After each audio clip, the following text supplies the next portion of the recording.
Mic check, mic check. Hi, welcome to the channel. I'm Jay, and this is our 2 cents. We talk everything boxing, and everybody's entitled to their own opinion. In today's live, we will be talking about whatever we want because it's 2 cents after dark. Shout out to everybody that's joining me tonight. We're gonna let couple people pull up in here before we get started.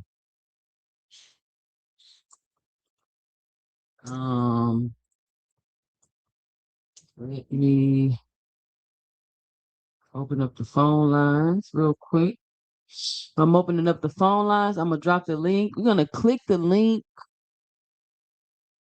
I mean, you can click the link or you can make a phone call. We're just gonna have let people call in tonight and just say what they want to say about Earl the True Spence Jr. He announced his retirement on Saturday after his defeat to Tim Tszyu, where he was able to make it all 12 rounds. Shout out to Earl the True Spence Jr. He wanted to go out on his terms, on his time. He wanted to stay true to who he was. He don't believe in tune-ups. He don't care if he's been out for 18 months, 3.5 years, a decade. He not taking no tune-up. He wanted to go and leave true to himself. Earl Spence ain't taking no tune-ups. I don't care what it is. He was saying, oh, he should take a tune-up. He should take a tune-up. Nah, he said it's going to be my last fight. You see that when he was on the walkout, he was just looking around. When he got in the ring, he looked like he got emotional. I'm like, damn, he look like he about to cry. But I mean, he went out. I feel like how all greats should go out. I believe all great fighters fight until they lose. That's my philosophy. That's my theory. I believe all great fighters fight until they lose. Because then if you don't, hold on, let me pull it up real quick. We're gonna get to it. Because then if you don't, you may be bitter. You may feel bitter, you know? Now let me know if you can hear me in the chat. I got to keep my voice low because it's late at night.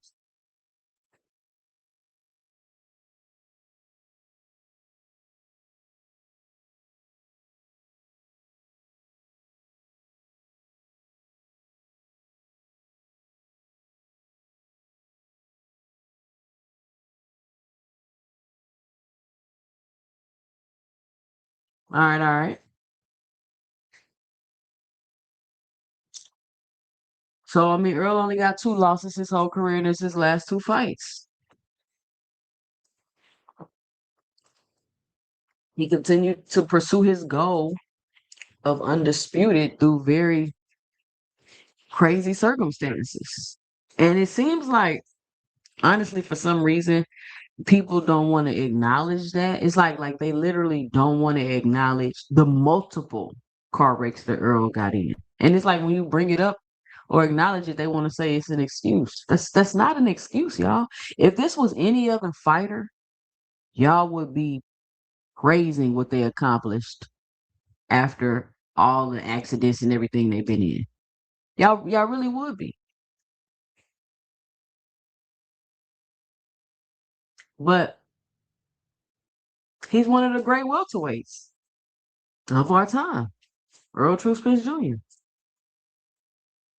He's definitely going to always be remembered. He's definitely going to always come up in conversations. Always.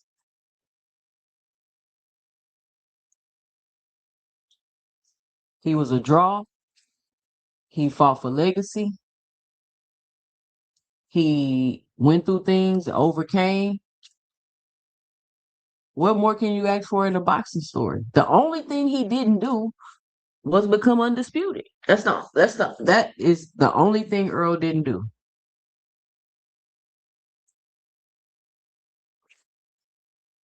He was able to come back and go out on his terms. He's never been knocked down. Earl ain't never been knocked down. I don't think. Has Earl ever been knocked down, y'all?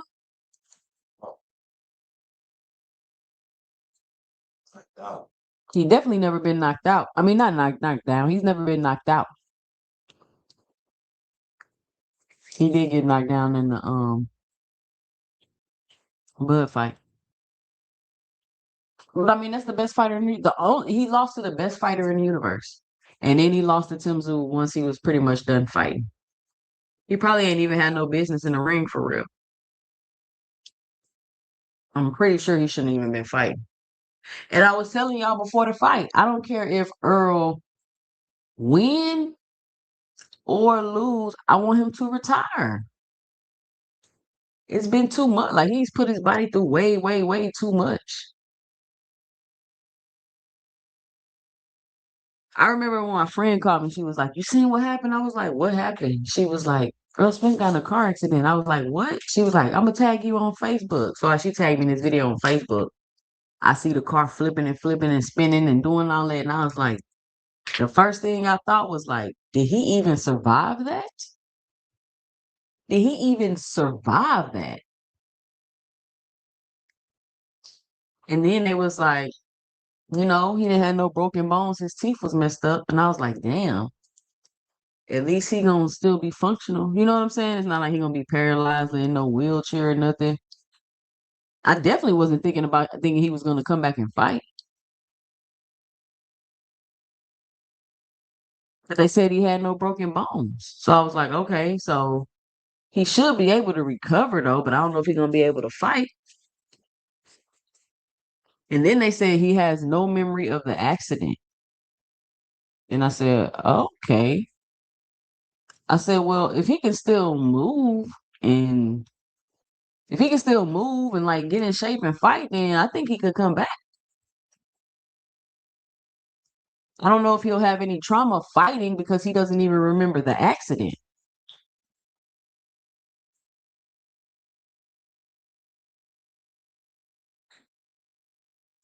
But of course, any person with any type of logic at all would have an understanding that he's never gonna be the same again.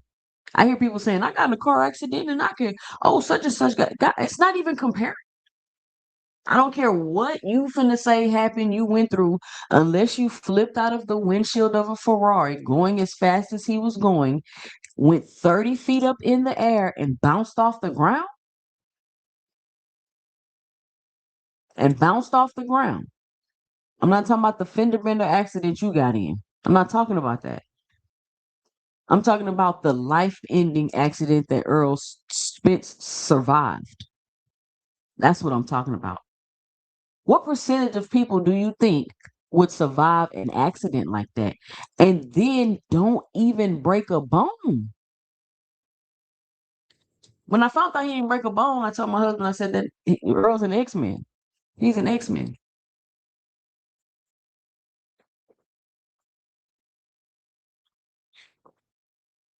How you don't break a bone? You just mess your teeth up. Now, of course, he messed up other things. Of course, he messed up other things, guys. Of course, that affected him. He didn't do the proper physical therapy he was supposed to do. That's another reason why he declined so fast, in my opinion. Right?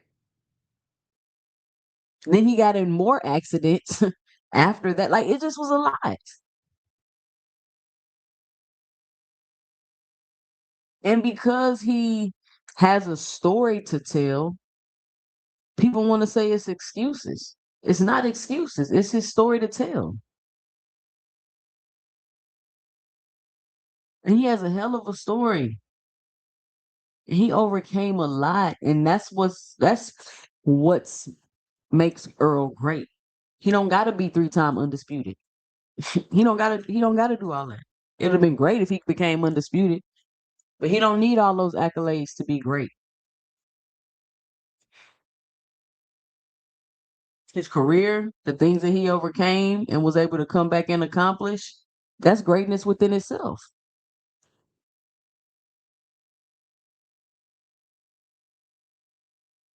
As washed as he was, he can barely stand up, no balance. Came back, fought a 12-round fight with Tim Tszyu. I mean, what? His last fight of his career wasn't even a tune-up. Like, it was, you know what I'm saying? He had been out 3.5 years.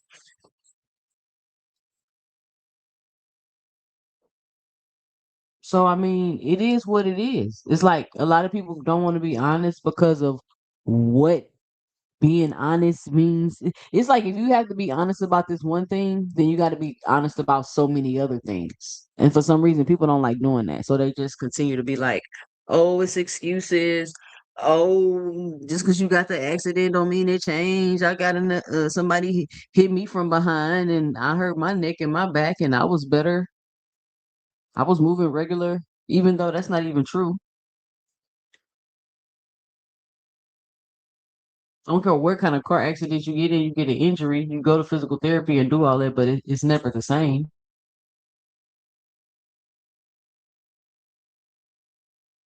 And I think what this fight also proved was just that Earl was done. He's done.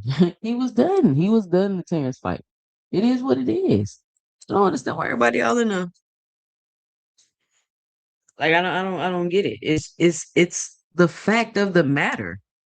It's the fact of the matter.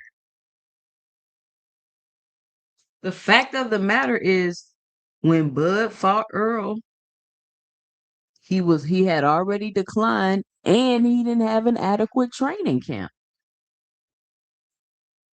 That's the fact of the matter. Now, I can't help if you feel like that take his credit away. I don't know how it makes you feel. I can't help how the facts make you feel. I can't help that. I can't help that. It's very unfortunate though. I got the phone lines open. Let me drop the link.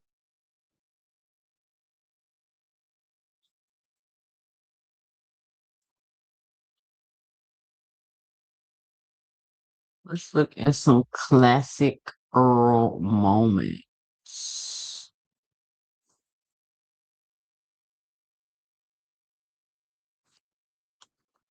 Every time they showed you tonight, the fans went crazy. Every time they showed Keith Thurman, the fans booed loudly. What did you think of that?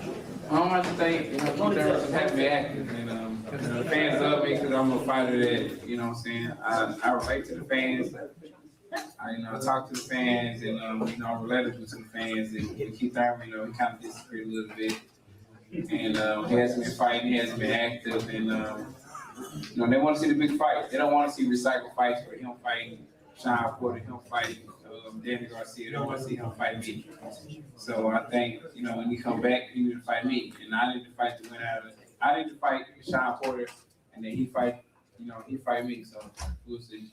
Did you say anything to Keith tonight? Did you guys talk? Yeah, I talked to him. Tell him what you told him. Tell him what you told him. Well, I told Keith Thurman I'll stop him, sir. In what round? I said like. No, how did you say it? How many rounds? No, how did you say it? Take out the good question. How did you say it? I just told myself I stopped before the scenes. You didn't But how did you look at him and say it? You said you were whipping his motherfucking ass. That's what you said. I said I stopped before the scenes. I didn't face off. Let's question for Errol, what did he say when you said that to him? He ain't say shit. He's like, he don't say nothing. They know I'm the top dog. They know I'm the wolf in this division. I'm that guy. And I'm not ducking no opposition. So anybody want it, even, the guy that Google's calling me out and things like that. When that time come up, I'm going to stop it too. Thank you. Classic. That's back when he was trying to fight Keith Thurman. Keith Thurman was playing all them games. And then we fast forward, what ended up happening? Keith Thurman was begging to fight Earl. Ain't that crazy?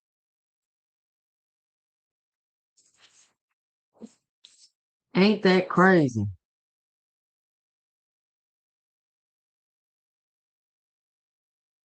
Did I drop the link?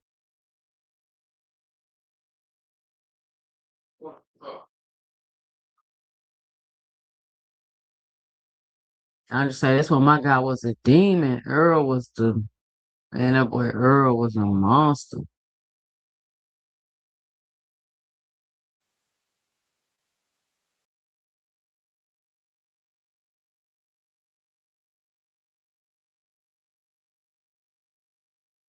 Man, I showed that little clip of that Pringa Joshua fight. They blocked my whole video. They ain't even say monetize it or nothing. They just blocked the whole video. I had to edit out them few little seconds I showed the fight. It's that Earl Kell Brook fight right here. He walked Kell Brook down. He was getting beat up the first couple rounds. Look how Spence just galloped across the ring. Bing.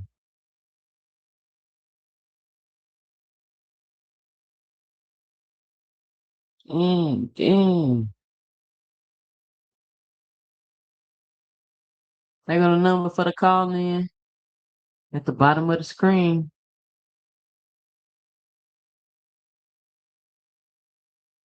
It looked like Saturday. This how Earl was fighting. He just was so slow. And he didn't have that same power. He just looked old enough. I gotta pause it. He just was looking old enough. EJ had feet, power, balance, and IQ. He lost the most important, his feet and his balance.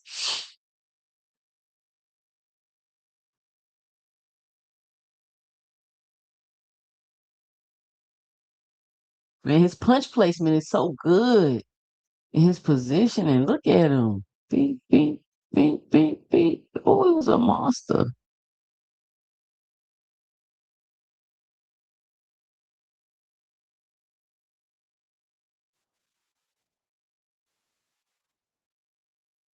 Hold on, we got a caller on the line.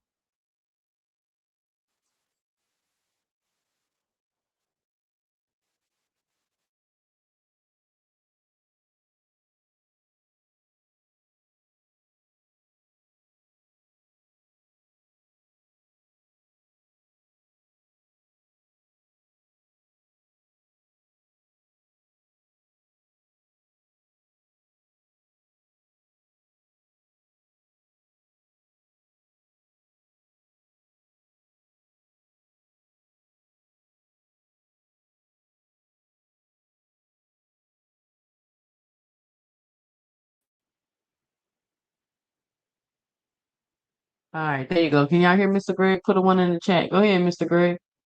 Oh, I just wanted to make a few good comments before because I got still some work to do tonight.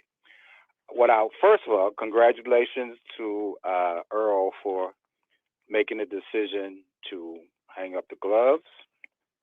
I hope that whatever he decides to do, whether he concentrates on man down productions, he puts that energy into that. I certainly hope that now that he's not going to be fighting anymore, so he says, that he gets a lot of therapy for his body and even a lot of neurological therapy as well. So, as he gets older and some of the injuries that will show up later or some of the trauma will be lessened, which will be very helpful to him. I also will say, in my opinion, Earl's greatest, I think, his greatest weapon or his greatest talent wasn't his talent in the ring, how he fights, or who he fought. And in spite of all the mistakes that he did make outside the ring that sort of affected how he performed, one of the things that he always had was, I believe at least, an absolute belief that he could always win. He really believed in himself, even when he was making the mistakes that he knew were mistakes, in terms of how he conducted himself. I'm not getting into all the drinking and drives and all that kind of stuff. That was something that very few fighters that I'm seeing today have.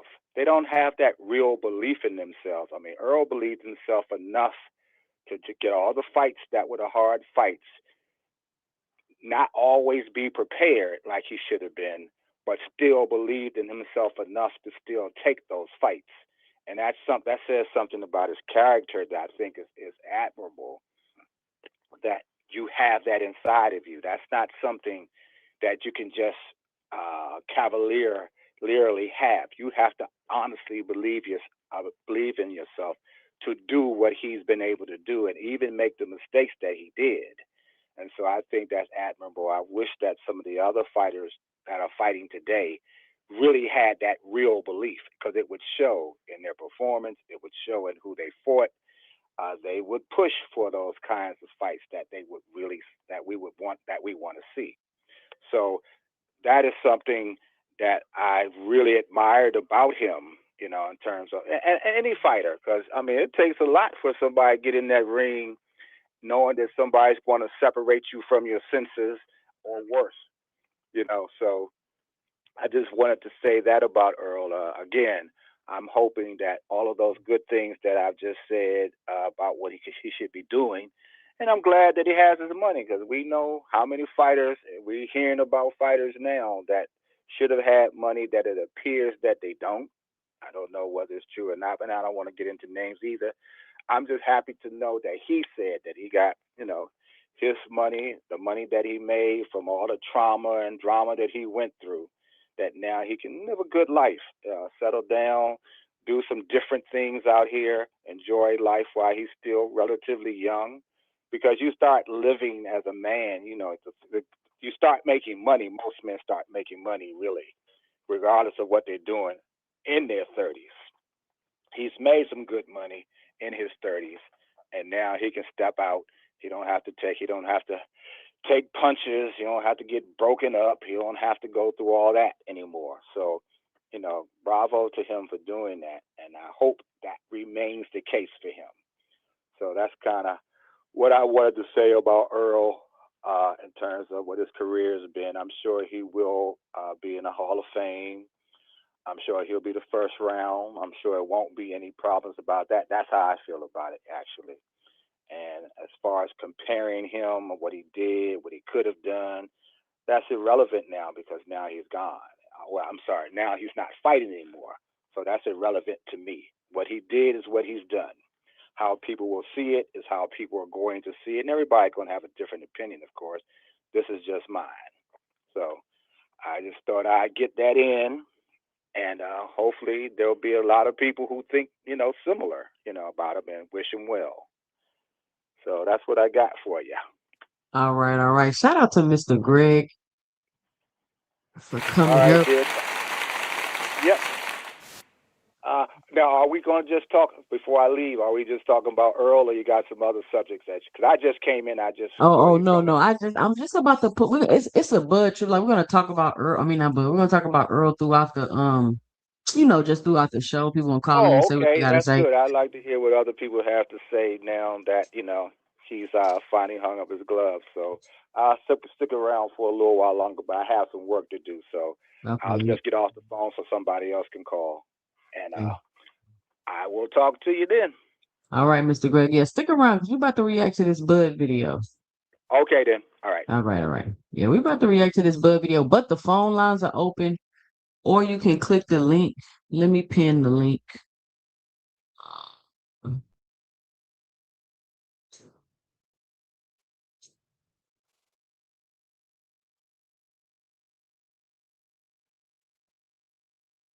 Hold on, y'all. Let me pin the link.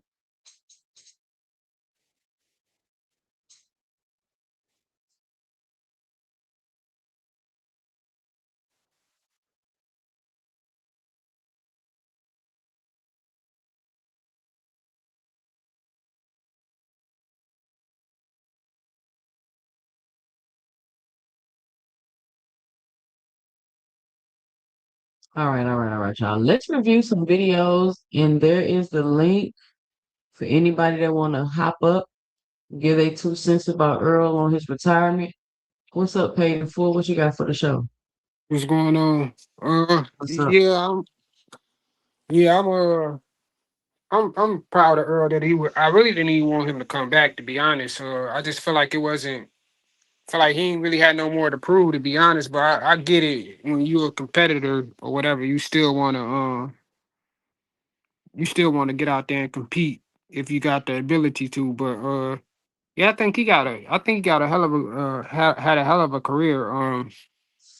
Even despite that accident he went in. I mean, he damn near went for damn near everybody. So, far as resume, I do think he's gonna make it to the Hall of Fame. Um, He definitely should make it to the Hall of Fame for sure.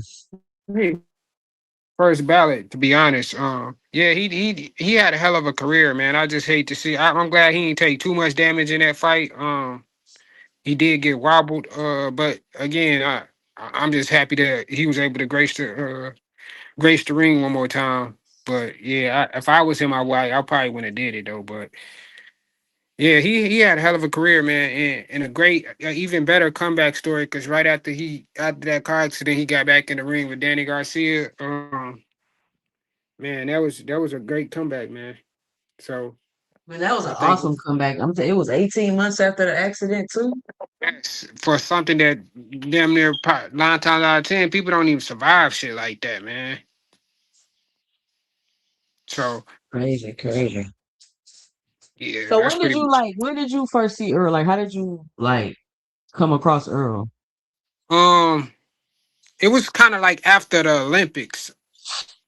I was like, who is this guy? He had on like a what was it, like that red? It was red, white, and blue. He had on the American flag, the one that you just showed. I kind of knew Mhm. about it, but I wasn't like really big on him until like PBC kind of like introduced him, and like I started watching a lot of Earl videos because I seen that he was around Tank. I didn't even know Tank until like um I think when he was in the hallway with I think it was him, AB, and some more people, whatever. And that's when I started figuring out, like, damn, who is Earl Spence? But that's when I kind of figured out who he was. I was paying attention to him, but I really didn't know him like that. I was more so on AB during that time because there was a lot of people was just saying Mhm. like he's supposed to be the next Floyd Mayweather, and I saw his style and stuff like that. Like, yeah, he kind of do remind me of Floyd, but yeah, that's kind of when I picked up on Earl. I saw that him You and know, all them was funny. kind of cool. I was Terrence fan before I was an Earl fan, so I was watching Terrence.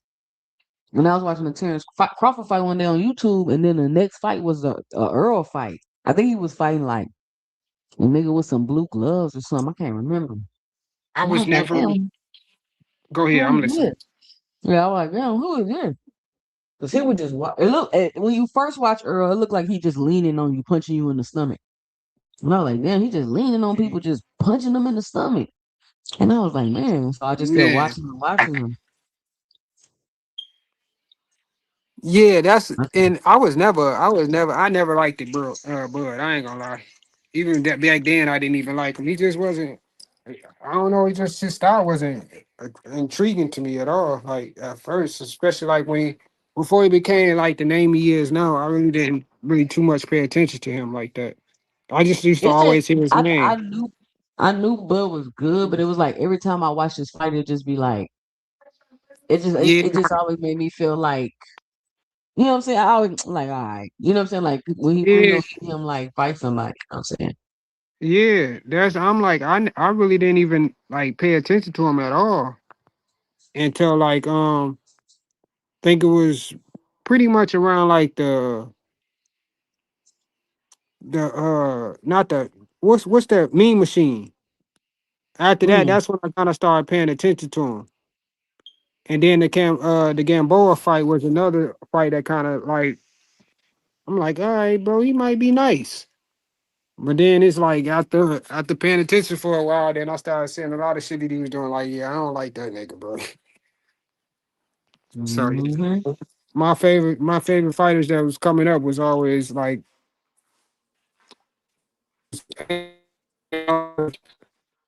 it came then it was Spence and then it was Tank. And I was even at a point in time I even started liking Shakur. Like Shakur was like when he was at 120, 126 and 130, like he was fire to me. Like Shakur I really didn't thought he start was tripping until lit. he got to 35. Yeah, that's when I He got stopped to liking 35 Buddy, and bro. just changed. Yeah, he just changed when he got to 35. What's up, Yeah, then Cash I just Crypto? started. What you got for the show? What up Go with y'all? ahead. What up? What up? Do I What need up, like bro? some little tribute music in the background? Tribute music? Nah. Let me be real dramatic. Let me go make a AI tribute song real quick. Yeah, What's up? What you got? Nah, man. Shout out to the Big Fish, man. One of my favorite fighters to watch over the last 10 plus years, hands down. You know, shit. Uh, Are you satisfied with Earl as a fan? Like, what would you have liked to see Earl do that he didn't do? nah, I just enjoy the fights and I enjoyed watching their careers. I wish I could have seen. I, I mean, it'd have been nice if Errol would have stuck to stay super dedicated and not started drinking. But man, you can't tell a nigga what to do once someone's get to touching millions you never touched before. exactly, Shit. exactly. So I mean, it is what it is, and I don't give a fuck about him losing to Tim Tszyu either, because 90% of every great or any boxer I ever watched, they always went out losing. Look at Mhm. their resume. You got L shit like that. I mean, that don't mean shit, man. I I don't think Yeah, nobody really tripping. He lost to Tim Tszyu. Like everybody was like, I didn't know. I thought Earl was about to get stopped. To be honest with you. Yeah, I was hoping for the best, but yeah, you know, I always go back and watch Arrow's fights, man. Like, man, that yeah, is the definition of a throwback fighter, man. Someone going there and going to your body, breaking your ass down. I don't mind, goddamn. When the first yeah, time I seen Arrow fight, I was like, this my nigga now, man. Shit, let's go. man, for real, And for I don't care what real. nobody says. That Arrow before that car crash, that one that was standing on that damn stage talking in a little clip he played, nobody fucking with that Arrow, man. Niggas had At to wait all. till Arrow flew out a windshield and get the breaking down to even get a chance at fucking with Arrow. That Arrow will step on Bud, and I stand on that. I don't care fuck none of y'all buttercups talking about, man. I Y'all believe you a lucky that thousand nigga flew out a percent. window. Shit.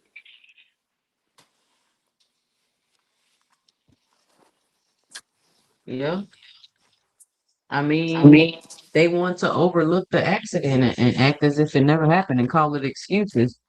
But listen, it's nothing you can say as a fan of Earl. Like we should, even his fans was like, "Nah, bro, just retire. We good. We're satisfied with your career. We don't need to see you come back and fight no damn Tim Tszyu." What's up, Boxing Hacker? What's you got for the show? Yo, what's up, 2CENTS? Yeah, man. I What's mean, up? bittersweet. My bad. EJ was one of my favorite fighters. I mean, he's an anime fan, so like, always rock with EJ. I think the first I mean, I sort of knew EJ from the amateurs, but like where I really started, I wasn't really paying attention to him like that, until like the whole sparring story came out about him, Adrian Broner, and Floyd. Right, I think that's when I started noticing him a little bit more because I was like, at that time, Adrian Broner was killing shell 135, and now this guy EJ was at 147. He had like this really basic style, like it was just right behind his jab. Yeah, it was like 1-2 style, like not much movement, just come forward type, type fighter. And I was like, So he was able to outbox Floyd with just this one style. So I started really paying attention to EJ, really watching him. And one thing I always liked about EJ is like whenever you say he wanted to do something, he normally did it. Like a lot of fighters will say they want to do something and they don't do it. Like he'll be like, EJ will be like, yeah, I'm gonna collect these belts. He did that. And then I'm gonna make the Terrence Crawford fight. He did that as well. It was, I would say, like when him and Bud fought, I did think EJ was going to win. Like Bud was interesting to me because Bud was like, I sort of call him the Olympian killer because he was killing Olympians from 135 and 140. But then I was like, Gamboa gave him a little bit of trouble at 135, and EJ is like the king of 147. Even though I know Bud was a Shakur, and Shakur knew EJ well. And Shakur was saying that Bud would beat him, but like I was like, I don't know, but EJ looks very ominous at 147. I think before Yeah. post accident, I think he would have beat the shit out of Bud. I don't know about that. I think Bud is a special talent.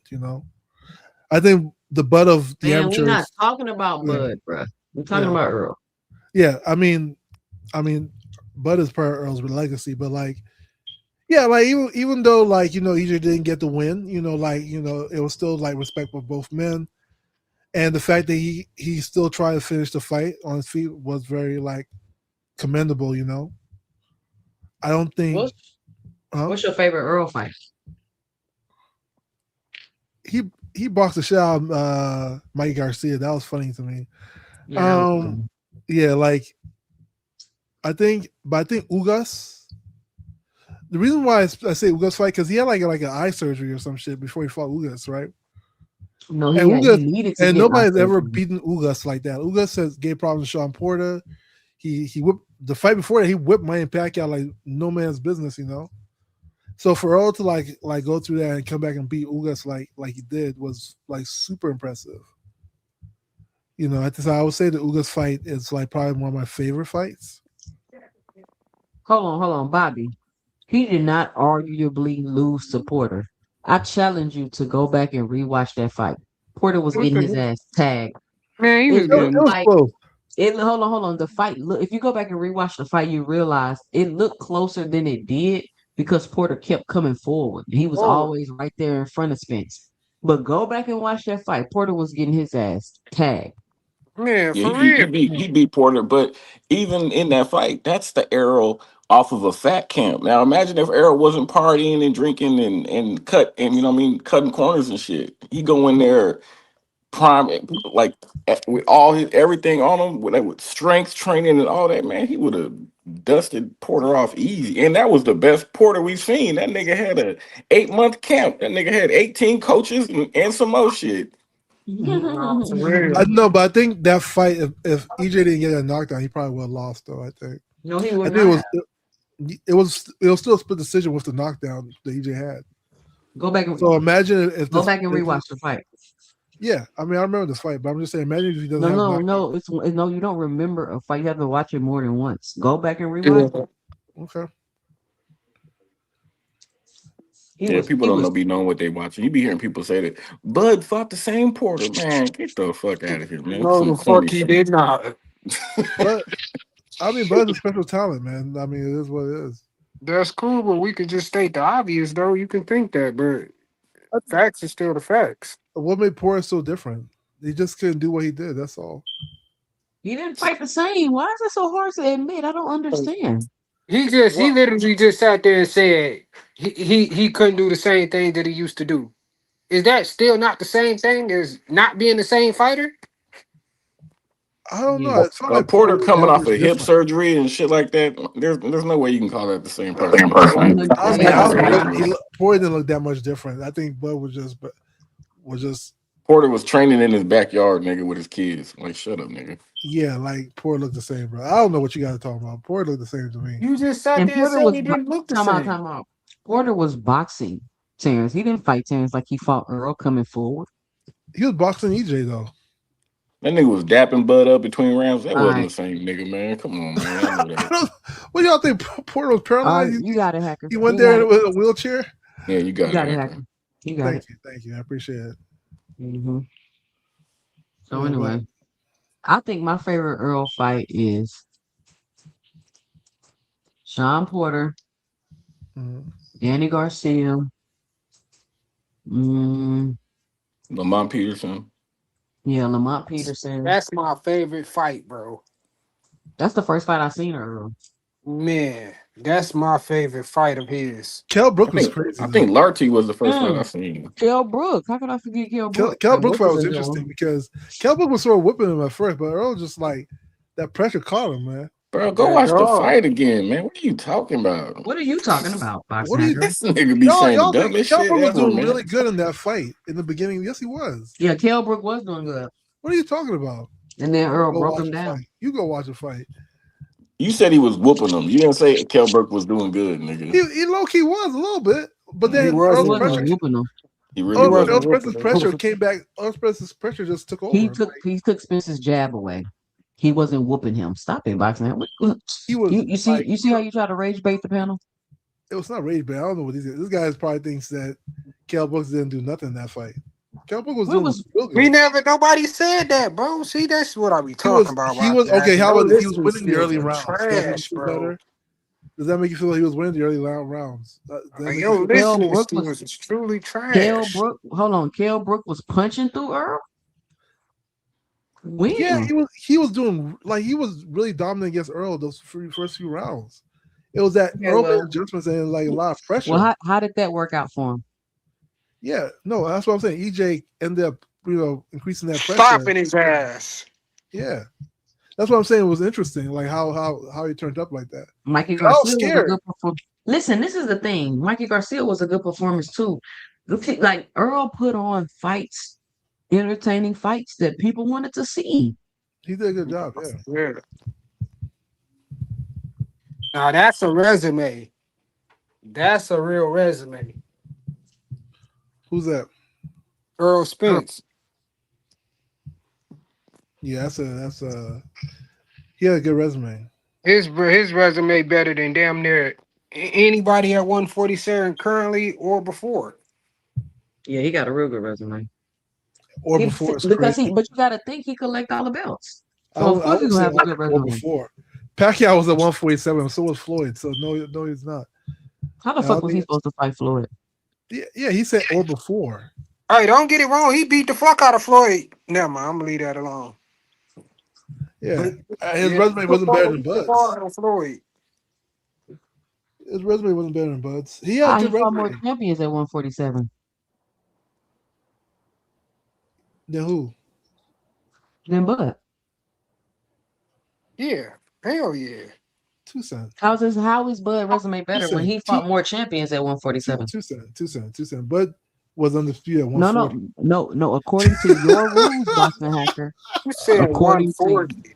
according to your rules, Earl beat the more champions, so he has the better resume. According to your rules, He collected the belts at 147. Yeah, but the person who has a better resume is Bud. Like what? How? Bud was undisputed before he even went to 147. What are you My talking nigga, about? we talking about And he 140. collected each belt. He collected each belt at 140 on 140, and then We're talking about he beat a pound for pound 47. pound for pound person at 135. What are you All talking right, about? you got it, Hacker. You got it, Hacker. Man, You're this right. shit is retarded, man. You got it. What be wrong with you? Bro, you're talking about a 3-division champion by the time he gets there. What are you Bro, talking we're about? talking about 147. We're not talking about Yeah. 140. Yes. So I'm talking about what you're talking about resume, right? Who had the better resume? Resume encompasses their whole career. What are you talking No, about? we're talking about 147. What part of we're talking about? Okay, so who was the better 147 you're not 147 understanding? champion? You can say Don't worry about EJ it. before he fought Bud. You got it, bro. You got I it, mean, bro. you can say EJ before he fought Bud. That's fine. You got it, bro. But like, not by much. Like I don't know. Like Bud did a lot. You got I it. know y'all don't like it. I know you don't like this, guys. I know you don't like it, but it's How okay. Bud did a lot Oh, when you Earl just sound collected all the belts. stupid, man. I know you guys don't like Bud, man. It's okay. He did a It lot. This ain't don't got have nothing nothing to to do do with with like. liking. Yeah, it is what it is, man. So too skillful for Sean, So we gotta stop. The best man gonna win that night, and whoever work hard, whoever more hungry, that's who gonna win that night. Whenever they fight, the person that more hungry, that's who gonna win. You raised a lot of eyebrows, got a lot of people's attention when you talked about your trainer not being there with you when you showed up in Vegas to train. Hey, look. Do y'all be watching? Maybe I shouldn't say that, but it's 2 cents No, after dark. go ahead, go ahead. Do y'all be watching Radio Raheem and Sean Zattel on their show? I don't. Sometimes. Sometimes. It's been a while though. And this is not like, I'm not saying this in a mean way, but like, don't Radio Raheem look like a drag queen? Nah, Tuesday. He looked like. Don't do that, man. Like he, Don't you do know what that to I'm our saying? brother.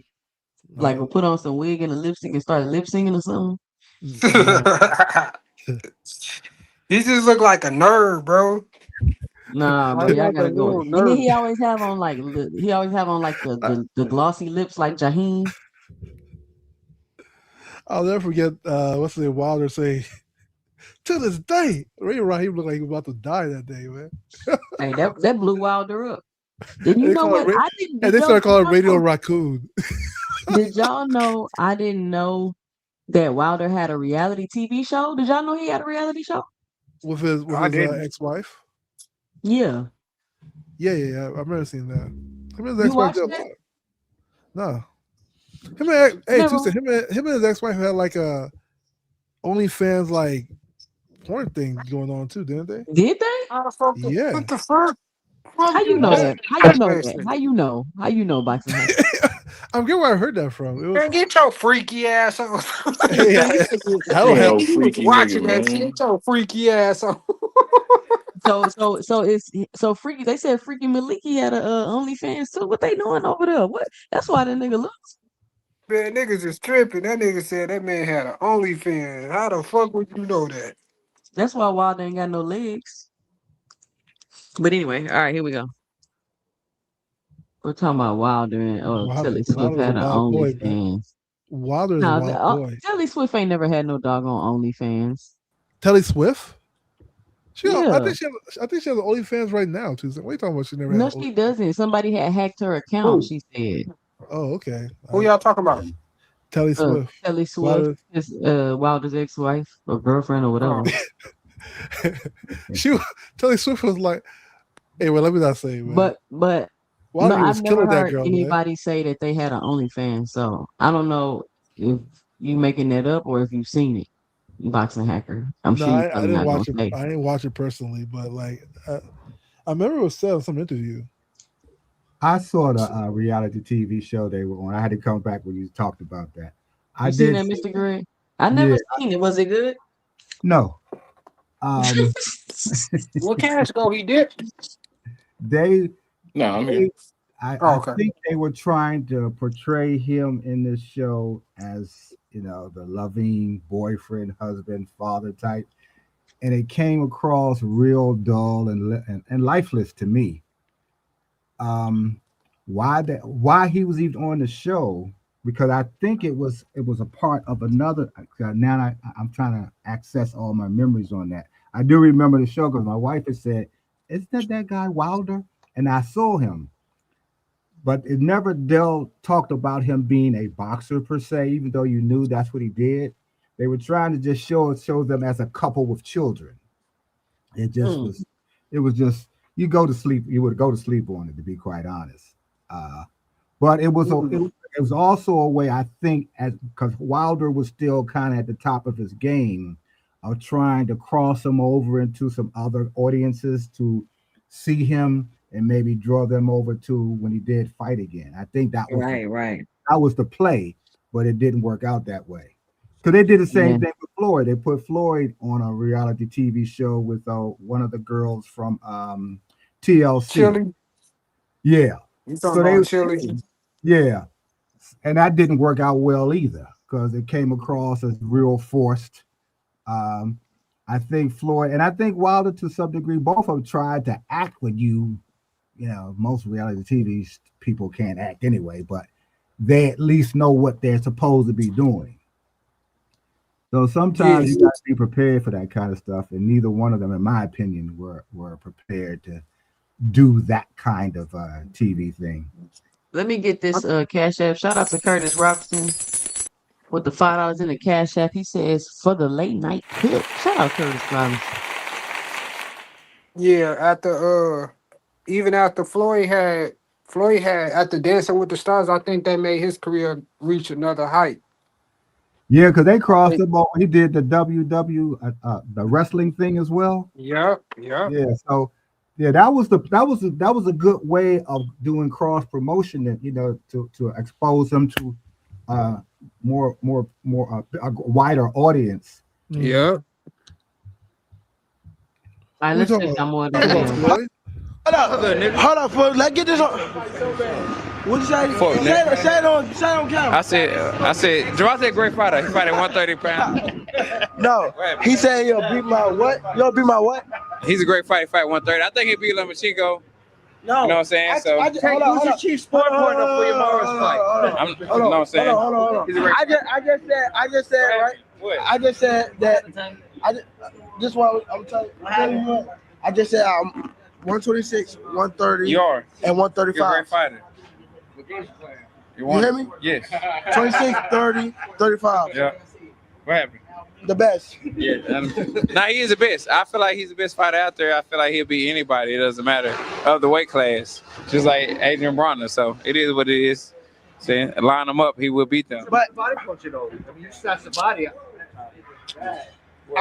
better than him. On my life. I'm a better body puncher than him. Listen, and I hit harder than him. I ain't sparring Tank. I spar EJ, right? Oh, look at Robert Easter. This is crazy, y'all. That boy say he hit harder than. That's back in the day. Better body puncher. Yeah. And he hit harder than Earl. Earl just told him I'll beat your ass, and he said, "What you say?" He tried to put the mic in his face. That's when I first got to know who they was. And hold on, and we fight and we sparring. We spar, right? Yeah, we are sparring. And we'll wait. Everybody's. I am gonna spar Gervonta Davis. We'll wait though. And it's gonna be great. We'll wait though. Stop. You're not doing the Yeah, I'm gonna spar Gervonta. It's gonna be great sparring. Like Gervonta is a great fighter. I love him to death.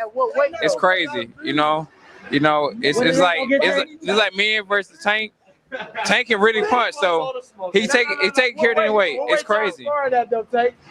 Wow, he's a great fighter. It's crazy. You're good, right? No, I ain't gonna lie. I like that fish that you do. What that fish is? Wow. No, the fish. Wow. That's what it's Yeah. Wow. No, the one with the eyeballs missing out. Yeah. Oh, he red snapper. Oh, yeah. Nah, Tank is a great fighter. I love him to death. That's not gonna get I love him to death. I love him. It's crazy. I can't. I love Tank to death. I feel like Tank can stop anybody from 126 to 140. It's crazy. Yeah. He's a 140. Listen. He's a hell of a fighter. He's a hell of a fighter. I don't care. He's a hell of a fighter. He's a hell of a fighter. I'm telling you. They are having a good time back there. Look at AB. Why is He AB took the whole being so Floyd quiet? Mayweather question. I'm surprised AB ain't even saying nothing. Did they all go to the same jeweler? No, I don't think so.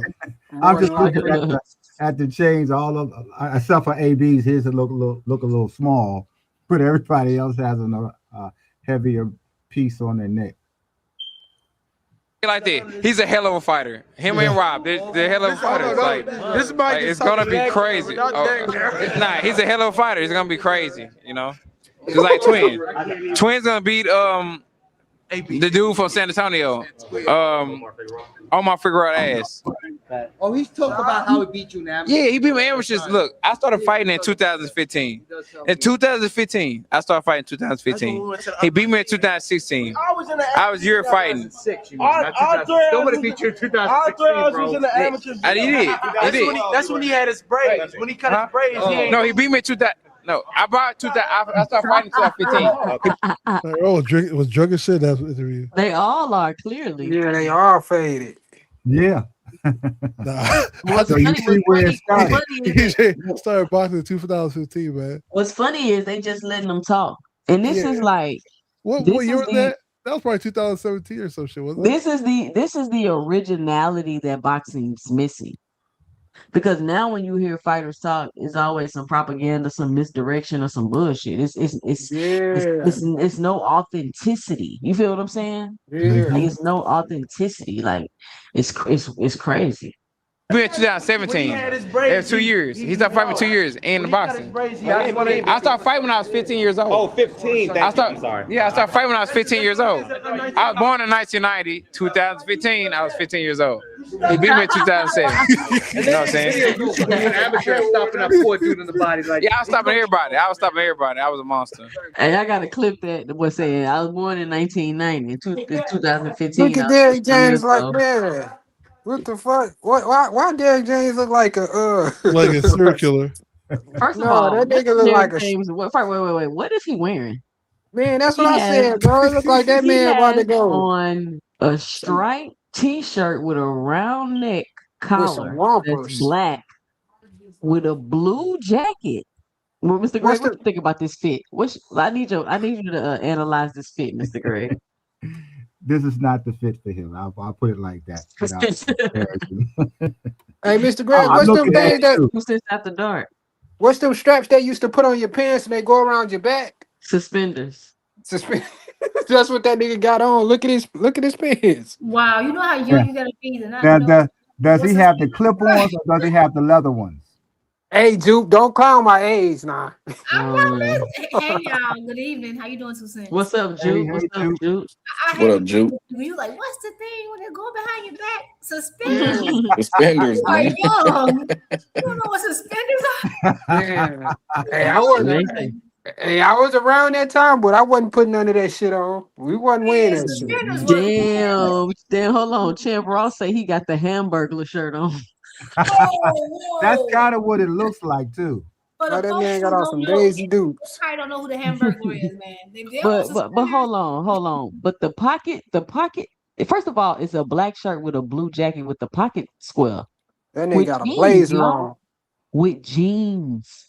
That nigga got on a blazer. He didn't think this through. That's all. He didn't. Yeah, he didn't think that shit through. He said that nigga. He put that motherfucker on and said, "I'm about to go." But shout out to him. Wait, look. The microphone still got a cord, y'all. Oh, yeah. I know. I never sparred Keith Thurman. You sparred Sean Porter. I sparred Sean Porter. I sparred Lamont. You know what I'm saying? Great fighters. Danny Garcia, did you ever spar? No, I never sparred Danny. Don't make a difference. Has anybody ever got the best of you? He got hands. No. I mean, people get best of me all the time in sparring. You're not gonna lie. They always get best of me in sparring. Okay. I'll stop. No, for real. I beat the mess out of him in sparring. Yeah, he beat me in sparring too. Everybody beat me in sparring. I love everybody. I don't do nothing to nobody. Why you got music notes on your ear? You don't even fucking make music. Say it on camera. You know what I'm saying? Javante is a great fighter. Javante is a great fighter. I love him to death. 35. Oh, that was a good fight. I respect shit for Georgia because Should I go down? Should I stay at 135? no, he right at 135. Okay. Which way I'm going now? 40. Okay. But you're not gonna get a chance I'm to that 35. I'm 35. Are they trying? You see how they not trying to be boxing brothers? Man, take little fat ass, bro, with that. Listen, he is fat as he want to be. Yeah. Why he was fat? This one they was talking about he used to walk around at 160. Yeah. He said he was 165 in his video. Turkey too. He can't do 165 and look in shape. That man was chubby. Man. I'm 35 right now. I'm 35 now. That's disrespectful. Shout out to ESPN. We're not fighting no ass. They're not gonna come across. We're not fighting no ass. We ain't fighting no damn ass. We're not fighting no crime. We are not fighting no crime. Put on ESPN. We got to fight on Instagram Live. ESPN? ESPN. Right. All right. Hey man, RP time, man. RP time. Who is beat? He was top right? Hey, Errol. Hey, I said RP Ty Harlow, man. How about fighting on Facebook? What? Hell no. Do y'all hear what they're saying? This is wild. Yeah. They say we're not fighting on Prime, we're not fighting on Facebook, we're not fighting on X. And these niggas was fighting on all of them right now. Yeah. I heard Amanda Serrano about to be fighting on TikTok. Really? Yeah. What the fuck going on? The face of women's boxing. The one question you didn't, Javonta, the one question you didn't get a chance to answer is your trainer back in your corner? How does this thing shake out? He never left my corner, for sure. My coach ain't never leave my corner. Ever. But you said that he wasn't in Vegas with you and that Floyd wanted to train you. And guess where I'm at? Where? I'm in New York, and when I leave New York, I'm going to Baltimore and train with my coach. Yes, sir. Radio Raheem with Javonta Davis, Adrian Bronner, Errol. Y'all remember that beef Floyd was having with Calvin them, and he was trying to take Tank away from Calvin them? Y'all remember that? Yeah. He was trying to stop him from He was saying they training wasn't professional and shit. in Maryland. No, he wasn't trying to. He was trying to take him over, bro. He wasn't trying to stop him from training in Maryland. No, that's what happened. What's stopping him from training in Maryland? Man, no. Okay, you got it. You always, that's what happened. You I have got a weird it. memory. Why we You got it, bro. Who's you gonna get for to be Tank's coach then? My nigga, he just said what happened, bro. What's wrong with you, bro? Who's gonna Hey, be we're not Tank's doing coach? it. Just let them have it, Pay. We're not doing it. You I got know, it. but like this supposed to be a fun night. Like this supposed to be a fun night of like a tribute. Like this shouldn't be about. Like I'm just sitting here the whole time that you playing this 2 cents. Like I've been like smiling the whole time just because like we really had it good. Like this was such a fun time in boxing. Yes. We got to just enjoy, and we didn't have these people who come up here like just argue with you just for the sake of arguing, just like all this miserable stuff. Like this was so like they weren't perfect, but like they brought the culture and the I don't know, like man, like I miss that. Like it ain't been that fun since, and all we got people arguing today. It wasn't no narratives being pushed. None of that. It was just pure and fun. It was the same damn thing. Y'all want to debate about everything. All they want to say, let matter of fact, like they just want to debate about stuff all day, and they suck the energy and all the happiness and fun out of the sport. Like I love that we doing this because like this is so dope and like. It was the same damn thing. I don't know what you all even talking about. Like y'all see people. All right, here we go. Another classic moment. Absolutely. Now this was legit. I like another classic moment. Fat, nigga. That's what you is. I'm not fat. Fat. I'm not fat. Muscle. That's fat. It don't matter. Yeah. Grab it again, son. Grab it again. Look at the weigh-in, though. Grab it again. Look at the weigh-in. We talking about now. Look at the weigh-in. But you talking about how big it is. It's fat. Grab that. Yeah. I guarantee I'm gonna crush you. Grab that. All right, let me ask you a question. Grab that. Don't try to go to the body. Don't try that little. Don't try that. You got nothing to do with it. Don't try that. Hey, look. Tell him to do that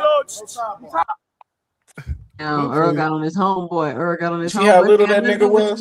Man. Yeah, look how small Bud was compared to yeah. Then he got with Conte, that nigga started busting out his skin. Yup. No, that is a crazy thing. And another thing is that like nigga was little. Yeah, he We did. gotta remember muscle very quickly. he was 135 and then 140, so he was constantly coming up. Yeah. So Hold on, yeah, y'all. he's little. Hold on, Joshua Williams in the back. Can you turn your camera on? Never seen you on the show before. Bud started actually bigger, then he went down. So like when Bud was in the amateurs and stuff, all right, I got you. 147. He debuted like 140, 147. Then when it came to the championship, he went down to 135. So Bud didn't start at 135. He went down to 135. Yeah. Came right back up. Joshua Williams, what's up? It's your first time up here. What you got for the show? This Josh 803. I just saw this. Oh, what's up, Josh? This is one of my favorite moments in boxing. So I like it. I Oh, joined the okay. channel for this. I'm just loving Oh, all okay, the okay. Yeah, I'm one of the few people that fuck with Errol and Bud. So Well, I yeah, fuck with man, both like of them. these one of my Everybody fuck favorite with Earl interviews and right here. Bud. So Man, he sound like Banda, bro.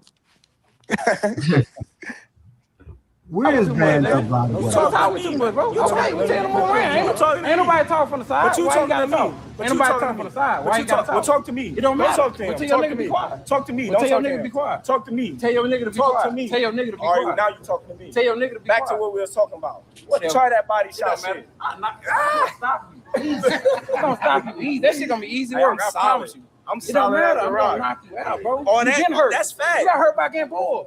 You got hurt by getting pulled. Yeah. You got hurt by Campo. You got hurt by Campo. Whenever I got hurt by Campo. And you got hurt by Kelbrook. And you got hurt by Kelbrook. When? We seen you get wobbly, like. We seen you get wobbly. Then what?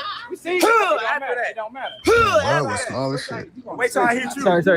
You gonna look like Benavidez. You Yeah, one leg. you gonna look like Yeah, him one with one leg. leg. Yeah, one leg. I'm gonna make you one do the leg. stanky leg. What you want to bet on that? What you want to bet No, on? you can bet 100,000 on that. Let's bet $1 million. Let's bet a Bet $1 million. million. You getting that money, right? I ain't gonna lie, that's my favorite part. Let's bet $1 million. Yeah, Bud was a savage, bro. I love Let's that. bet $1 million. That one, and when Bud say, "Focus on your fight, for you don't make it to your fight." I be telling my son. Yes. He was so diabolical. I be telling my son that when he be tripping, I be like, "Focus on your fight, for you don't make it to your fight."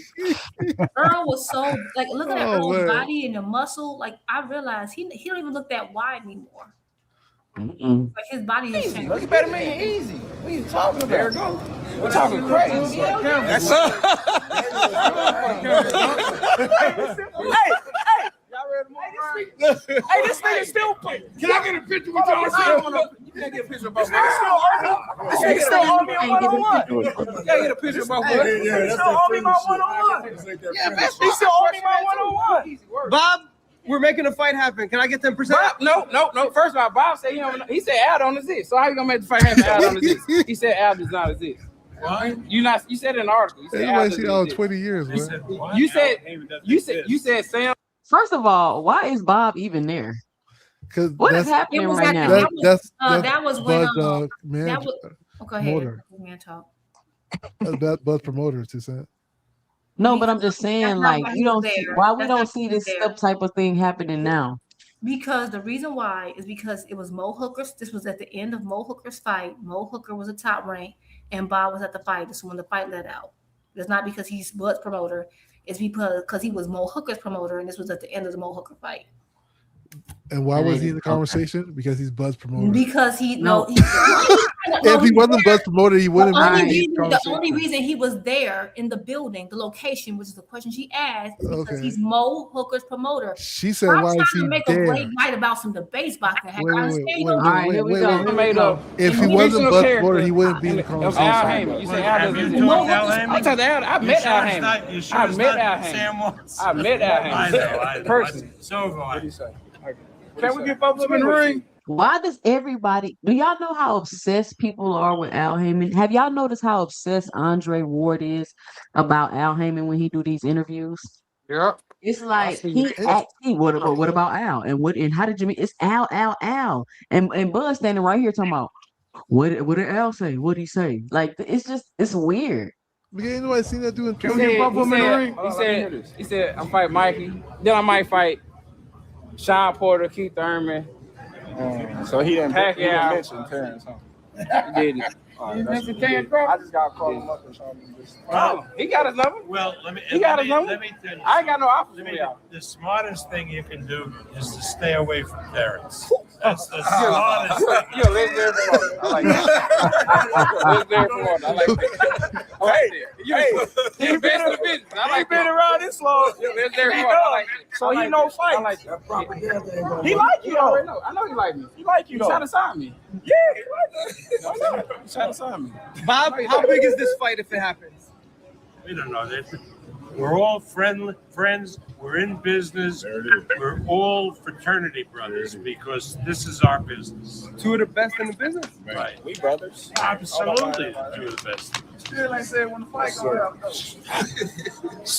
2 cents. No, you don't. He know it's mine. He know I'm gonna do to him. No, you don't. No, you don't. He knows. Stop that. Cause he kept saying Stop that. Like now he's trying to make the beginning, but Smack. But a couple months ago he said what he say? It's gonna happen Hey. end of 2019. Hey, Did you not fuck say that? all that. Did you not What? say that? That's This- what your promoter This said. is what I'm saying. I read it all. This That's is what what your I'm promoter saying. said. This is what I read it all That's what too. your promoter Terrence said. Crawford, wait till he get a belt. Yeah. He ain't did nothing in the welterweight today. You When have he get did a belt, when he You get a have belt, did you want to You have go did over that. there. Keith Thurman want to go over there, and now y'all want to say, "Oh, I ain't fought nobody," but I got a belt now, so Okay. why? Sean Porter got a belt too. So now Sean this- Porter got a belt too. Sean Porter. So why would I go to easy road and not Sean Porter out? Why wouldn't I? Why wouldn't I? Look at this dude. Why wouldn't I?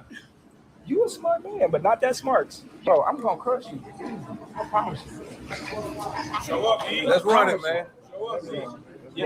Everybody have a Merry Christmas. Everybody have a Merry Ha, that boy Bob looking nervous. He like, oh shit. 2 cents. Christmas. Who's the light heavyweight standing next to Bob? What's his name? He works for Top Rank because Mo Hooker fought that night. No, I'm talking about the guy standing next to Bob. He was a light heavyweight. You really gonna have a Thanksgiving. Hey, look. By the way, Bob, what I'm do trying you to think follow on this of face. Him right here? Right here, yes. Anybody know who that is? I forgot his name. Hold on.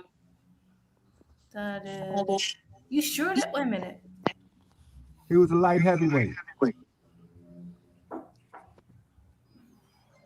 I'm trying to remember. Because it was like heavyweight in the work. No, that's not him. I was going to say, no, it's not him. I cannot think of his name. I should come to me right when we log on. him and Mikey?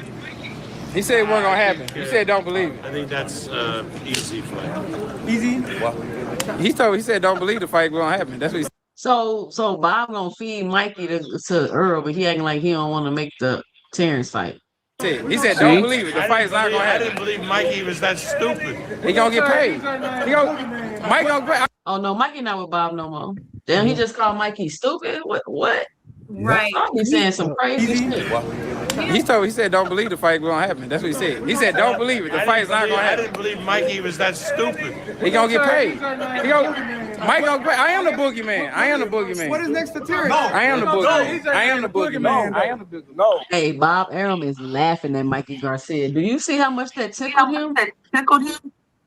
Well, hadn't Mikey Gotta broke Bob at That's that because time? he had Mikey. Mikey sent him to. They went through that whole legal stuff, and He Right. is Mikey happy. would've- Look, that fight wouldn't have happened if Mikey wouldn't have left. watch his Just like whole a bug. demeanor change. Whatever Watch happened, how, if he left. watch how his whole demeanor He change. said How don't happy believe he the fight is. gonna happen. That's what he said. He said don't believe it. The fight's not gonna I happen. didn't believe Mikey was that stupid. He gonna get paid. Mike gonna pay. I am the boogeyman. What is next for Terrence? I am the boogeyman. I am the boogeyman. No. Boy, Bob Errol, Chinese. He can't be the boogeyman if I'm chasing him. I'm the dog of the division. I'm the boogeyman. You can't be the Everybody boogeyman know. if I'm that chasing guy. you. Everyone know I'm that guy. You're not that guy. I'm that guy. Numbers don't lie, and I'm the number. I'm that guy. You not the number guy. Numbers don't lie. But see, now y'all can't say he's being strategic though. What? Everybody got ESPN. It don't matter. Terrence, who's a better basketball player? Me. Anything about him is Don't start this shit. He He said asked Brown who the best. anything about him is me. That's hilarious. Hey, 2 cents, not, but that whole narrative that Bud was being strategic when he fought EJ. I hope you were seeing this now. But big call for that fight. Okay. Basketball And I killed him for the bread. You asked Brown who the best basketball. You asked Brown who the best. Hey. I asked all the money. And I killed him for the bread. Easy work. He didn't want to play I me killed him one-on-one. too. I killed him too. He didn't want to play me one-on-one. I play you one-on-one. You ran to him. Come fight at the Cowboy Stadium. Yeah, we Come fight at the Cowboy Stadium. Come and fight at fight at Pack of 10,000. Come on. No, we not. I'm not going on, bro. Bob, this is good stuff. Hey, look, I We didn't go to Vegas. Hey, look. We go to Vegas. We go neutral. We can go there. Vegas or New York. And then when I stop, they're gonna say he's too small. Hey, so when I stop him, y'all gonna say he was too weak. On my life. And he stayed at 147. You would not stop too long. You would not stop me. Okay. Yeah, Crazy. that quote. The Christians been smoking on. Ask the man, who the hardest been hit by. Hey, look, every person that you name, ask him what I done did to him. Ask who the hardest been hit by. It don't matter. If you drop him and I dropped him, what that mean? They both got dropped. Ask who the hardest been hit by. They Nobody don't know. ever said you hit hard. They don't know. Nobody ever said if you you hit drop hard him like and I drop somebody, they Bro, don't. nobody ever said you hit hard like this. I don't know. Ask anybody. Jamel talk anybody. See, that was Bud before the slap, you know. Excuse, you still ain't answered that question. I hit like a heavyweight. You still ain't answered that question. Y'all drop. When can I get in the ring? When can I get in the ring? You still ain't answered that question. For who? When can I get in the ring? For who? He said he don't know how to contact ass. Hold up. It's not gonna be good. That. We ain't. Look how much bigger Earl looked than this man. That's what I said. I agree, but hold on. Did y'all hear that? It's the Conti. Cause I really want this to be about a tribute, but folks don't know. Did you hear what Bob just said? What did he say? You didn't hear somebody, I don't know who it was, if it was ES News, Bud Team, asked Bob Arum, when can we make the fight between Bud and Errol? Like, when can you make that fight happen?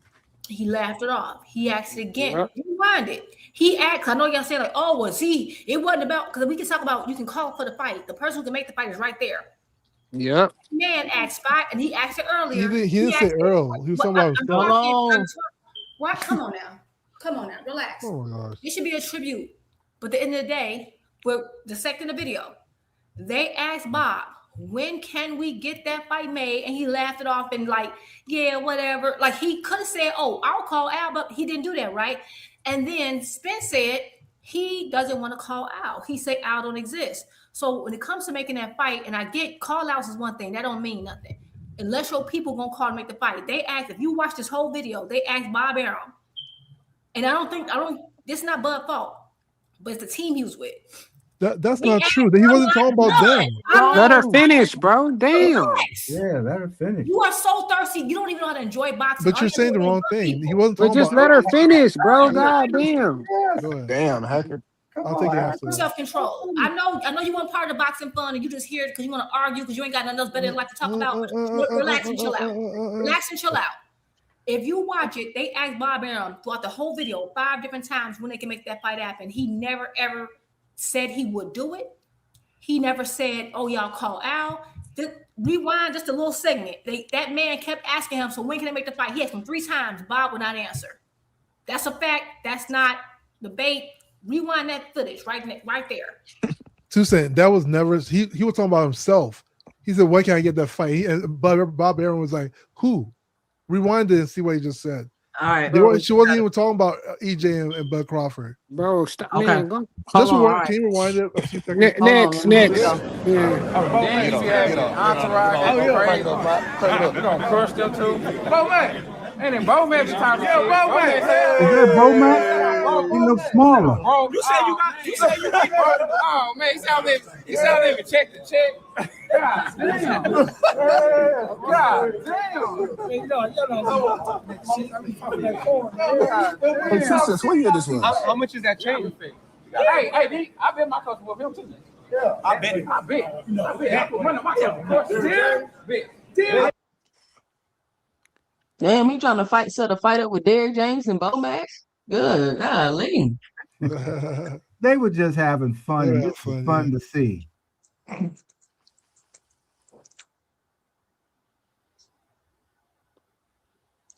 Ross said, did you hear what Spence said? He brought 3 people. Let's call it down the middle. No, it was actually so much fun, and I appreciate just like being there at that time. This is before Boxing YouTube had all these, folks who just wanted to argue. Like, this was such a fun time, like, because at the time, like, 50-50, loved them both. And it's just like, it's so crazy to see like the muscle that EJ had, and now that he does it, it's like some of that he don't even have anymore, and just how the difference in how he communicates. Like, I get that he now has the false teeth and all that, but the speed in which he spoke versus completely different. Accident is like it's like night and day. It's not even the same person. It's crazy. Yeah. You no one can watch this and act like that. Like That's crazy. I get the teeth. He don't even look the same. He don't Yeah. look the same. He don't even look the same person. He didn't even fight the same neither. He looked robotic. So It's his motor skills. It's motor skills because it's the speed. Like I get you can get false teeth and it makes you change your speech. But if you notice, it make you slow. he always sounded Southern, but he didn't have a drag like he has now. Like he speaks so much slower. And they cloned Earl after the accident, y'all. They didn't clone him. It's just that accident did irreparable damage that he's going to need therapy for, probably for the rest of his life. It just is what it is. Yeah. All right. Here we go. Whatever.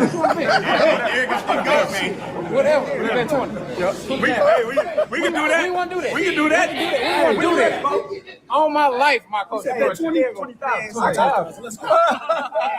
Of course you can money. Let's get some of that shit. Oh, yeah, they both knocking you out. Nah, we can do that now. And I'm 60. Hey, you hear that right? You hear that right? My coach versus his coach. Basketball? Man, I fear no man but God. Trust me. No man but God. But what sport basketball?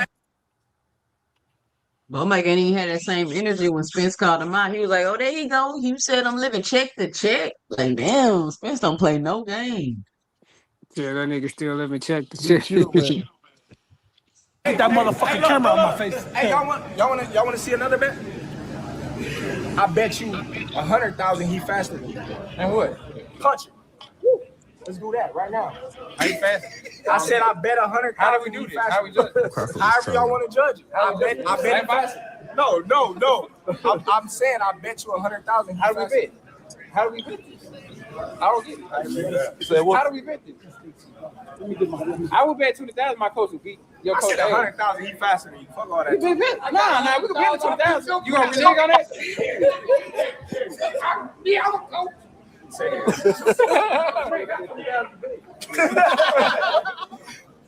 You ain't got to. I'm at 50,000.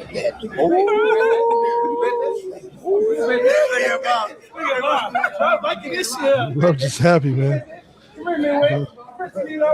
I mean, can you just see how happy all of them are? Come on, the mud. Come on, mud. Nah, he ran out. Hey, man, y'all can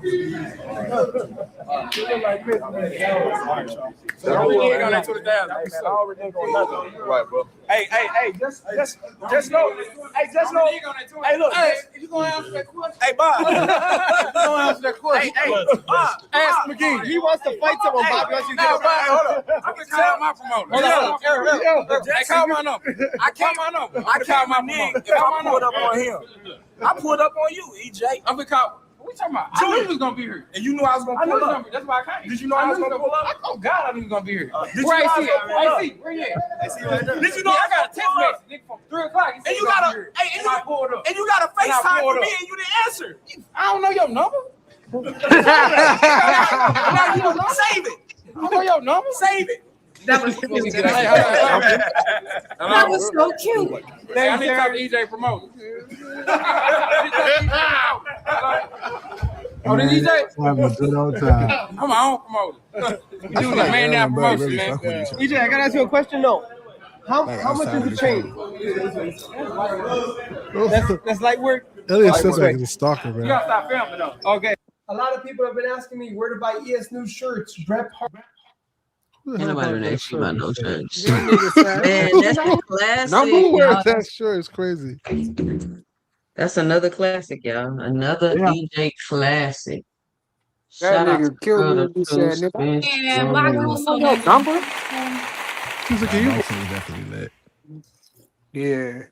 It was so much fun, man. Hey, bro. Hey, what you got Devin Haney on stage for?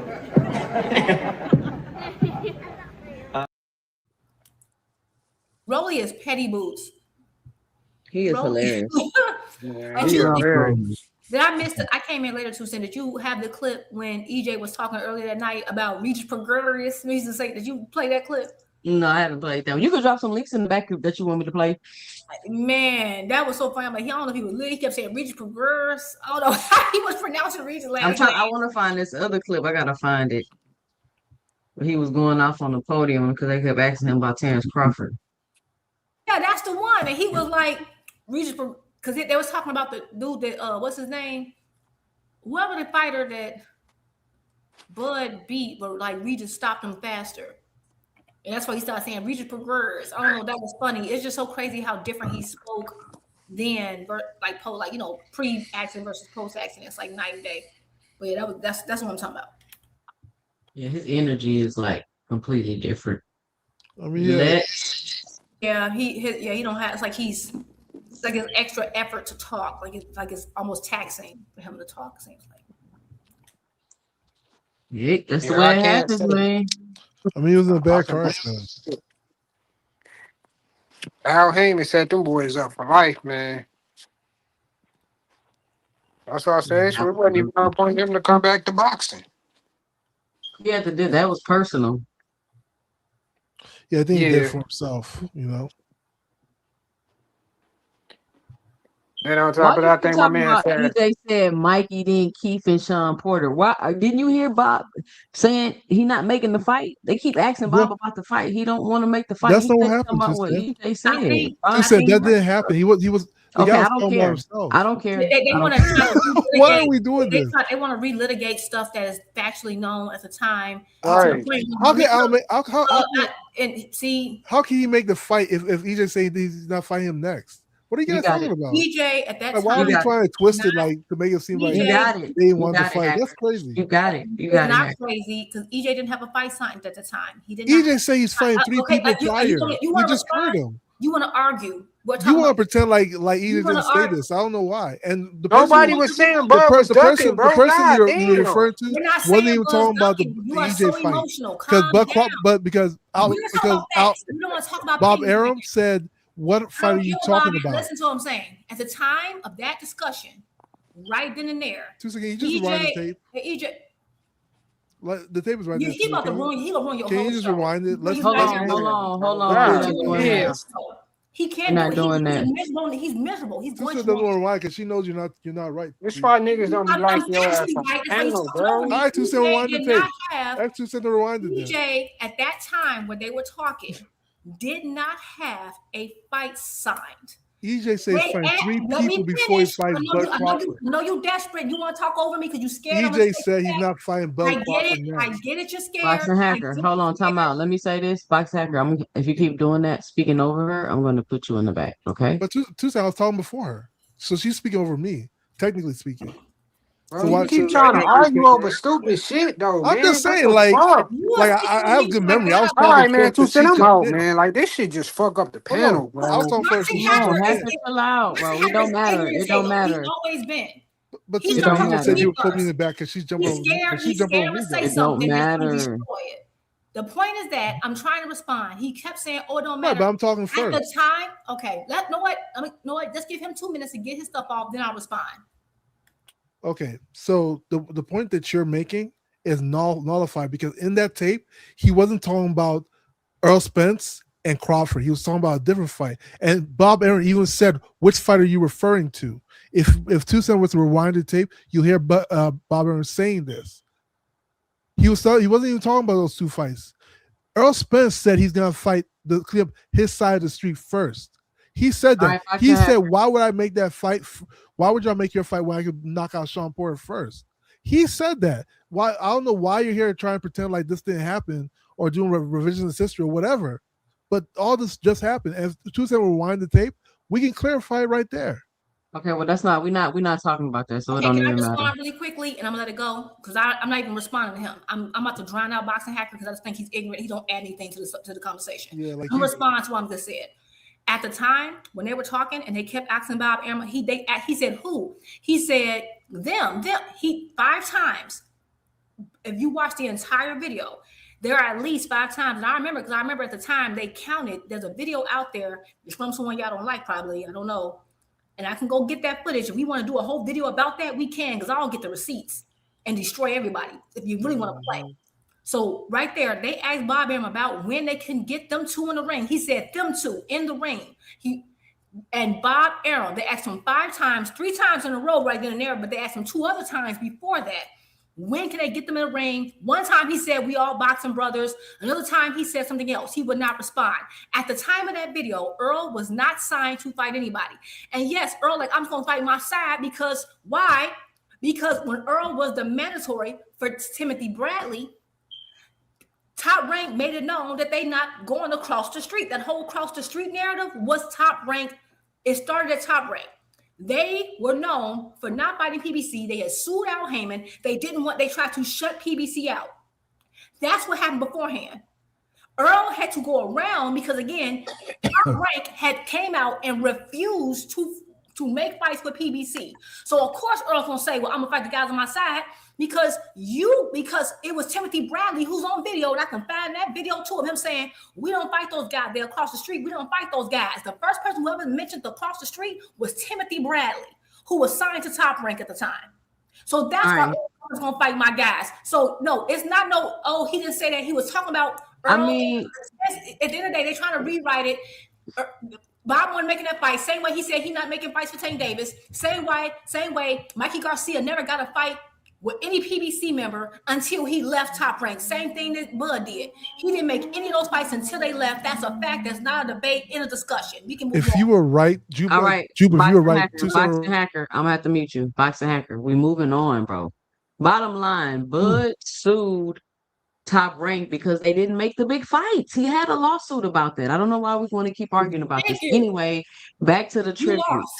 Yes, Boxing Hacker. Please stay on topic. I'm gonna have to put you in the chat, bro, because you gotta stay on topic. You messing up the chat, you making people jump off the panel. You gotta chill. Thanks, sir. No problem. Hey, and I just want to say something. A lot of people like want to talk about when I say, oh, we on different side of the streets and things like that. It's true. Like me and Terrence Crawford on different side of the streets. He's just signed with ESPN. I don't fight for ESPN. I fight for Showtime or Fox. You know what I'm saying? So he's on this side of the street. Al Heyman, you know what I'm saying? And then like Bo Mac said, oh, I guarantee EJ living paycheck to paycheck. I'm definitely not living paycheck to paycheck. I guarantee you, if we check our tax reports at the end of the year, I guarantee I make more than him. He got 3 coaches. We don't know who the head coach is. So, I mean, at the end of the day, I'm a way better fighter than Terrence Crawford. Who has he fought? The only name fight you fight is Yorkers Gamboa, the guy that he fought. I fought Lamar Peterson, Chris Algieri, Kell Brook. I mean, and how many fights he got? 30-some fights? You know what I'm saying? Like I said, he's a great fighter, things like that, but you can't put him to me. Like the guy he just fought for the undisputed welterweight, light welterweight champion of the world, Regis Prograis stopped him later than he did. You know what I'm saying? So you got to add it all into conclusion. To add it all into conclusion. To who you say the top welterweight. You know what I'm saying? A lot of stuff is smoke and mirrors. That's what Bob Earl do. Bob Earl do a lot of smoke and mirrors. It's a lot of smoke and mirrors with him, and that's how it is with Terrence Crawford. If you name one of y'all, name me a guy he fought. Never talk about. Name me a top guy he fought that's better than Chris Algieri. Nah, they're better than Chris Algieri. Name me one guy. Felix Diaz. So you think Felix? I think Chris Algieri beat Felix Diaz. He beat the Russian kid. Adongo just got knocked out by Regis Prograis. Later. Why is he up there? Regis Prograis. Whose fight is this and why is he up there? I don't even remember, but he said Regis Prograis. This was a wild night. I'll never get this. And why are they asking him? Why are they asking him questions? I'm so confused at like how this all transpired. It was haphazard back then, man. It was just haphazard. And then he did Terrence Crawford. So now it's somebody else. Victor Poster. Victor Poster, who he beat? Matisse. Matisse. When he showed when he get hit back, he folded. When Pacquiao hit him back, he folded. Easy. On the speed at 140, but it's smoke and mirrors. Jeff Horn. I thought Manny Pacquiao beat him. I thought Manny Pacquiao beat him again. Jeff Horn. Who had Jeff Horn beat? Who? Ooh, he kind of good today. Who had Jeff Horn beat? Name somebody Jeff Horn beat. Who? If this happened now, could you imagine if Shakur Stevenson walked up to a panel and started talking about Devin Haney like this, could y'all imagine the reaction that would happen? It would be like meltdown to another level. You would think the world was ending. Right. Yeah. Like I said, Bob Ram, he's a great promoter. Smoke and mirrors, like I said, all the time. Smoke and mirrors. He doesn't beat anybody, bro. You can't name somebody. Anybody you name, I can argue with that statement every time. What do you think about the Benavidez fight? It's a good fight. I got a tape of me beating Benavidez and sparring, punishing him. Yeah, punish him and sparring. Benavidez is a good fighter though.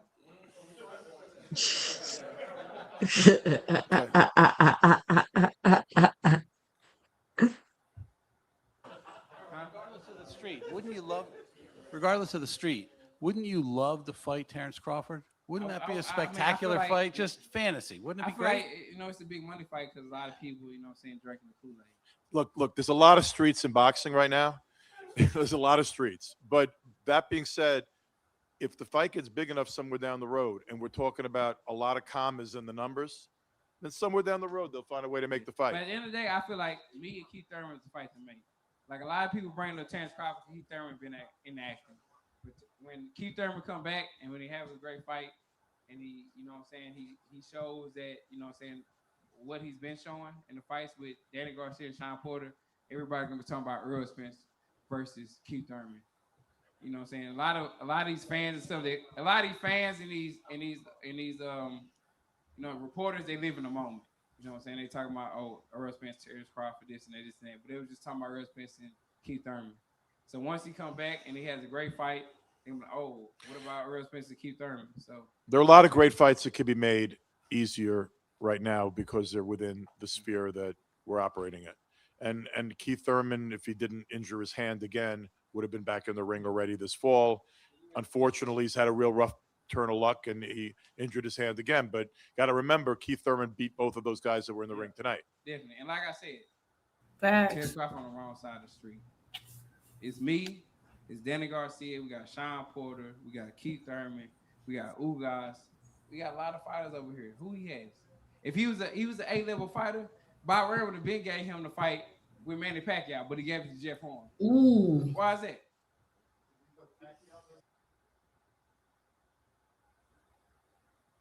Oh, what did he say? He said if he was an A-level fighter, Bob Ray would have been gave him the fight with Manny Pacquiao, but he gave it to Jeff Horn. Why is that? Now, since we rolling back the tape, first of all, two things. This is such a different Earl, man. Like that is not the Earl we got now. Anyway, number two, this was during a time where Keith was still the man. I think people, if y'all were there, y'all remember Keith was still the man. And that was like, if you beat Keith, you were him, right? This was like, and remember, there was a time when Earl was like, I'm fighting Keith because he thought Keith ducked him and he was mad. So this is a long time ago. But this was at the time, and this is why I say, as much as like, that's why as a Bud fan, like I know where to put my dang on anger towards. Bob Arum was the problem because you were on ESPN, a network that they the ones who drew the line in the sand, and you had Manny Pacquiao, and you didn't give it to freaking Bud Crawford. I'll never forget it. That's Horn of all people. I was so mad about that. And that's what's crazy that the Bud, like, I'm probably one of the only Bud fans who's like going to back them. And like, people just want to be mad at everybody except like this man gave away all Bud's biggest fights to everybody else. Did everybody praising Loma? They don't even complain about that. Like I was so mad. Like, how the hell did Jeff Horn get the Manny fight over Bud Crawford? Didn't came until that was the thing, because that would have catapulted Bud. I was angry about that for years. But I'm probably one of the few Bud fans that actually were, because I'm like, that's who really gave you to get the damage. And the person who spoke out about it the most was freaking Errol Spence. That's what should have happened. And that's what I'm saying. But then guess what? When Bud did get the Horn fight, the Horn fight was the last fight of Bud's deal. That's why I'm like, why would you resign? And he resigned. That was the last fight of his deal. He said he knew Bob Hart. I was mad as hell. I'm still mad about it. I mean, Jeff Horn was they figured, Bob Arum was always protecting Pacquiao because Pacquiao was like half a Jew, Bob Aaron's always talking about how what? Pacquiao went to Israel and was kissing the wall. Yeah, that's why he liked Pacquiao my so much God. because no, it's the truth. He liked Pacquiao because Bob Aaron is Jewish, and then Pacquiao was really he kissed the wall. He protected Pacquiao, yet you took Yeah, him. so he was protecting Pacquiao from a dangerous fight with Bud Yet Crawford. you took him to Australia when he was the A side, Yeah, and he yeah, lost. but he Okay. because Jeff Horn was theory should have lost that fight. Pacquiao had already lost a gazillion times. Hold on, Drew. We just gonna let him have it. We're gonna Yeah, move let him forward. have it. Let me I'm so finish the sick of this. video. Let me finish the video. He got a way to ruin every conversation. Top guys Terrence Crawford. So why didn't he give him that fight? He had no fun. Get him off. That's supposed to be your dude. Catch me Bob. It's all facts. You know what I'm saying? So it is what it is. So I mean, like I said, he's on the wrong side of the street. That's why he's calling out. Who's he calling out? Who's he calling out? All Heyman guys, right? All right. How you gonna get that fight when he just signed with ESPN? I'm not going to ESPN at all. I'm not going to ESPN at all. Cause the big money fights and the fights that is really gonna get made and the fights I'm really gonna make is with Showtime and Fox Sports and Fox. That's the fights I'm gonna make. He's talking about, I got $3 million guaranteed. All right. You see 1.5 on paper, right? That's cool. Man, you're talking too much now. That's cool. All right. Errol, thank That's you. cool. Bo Mac can say what he wants. That's cool.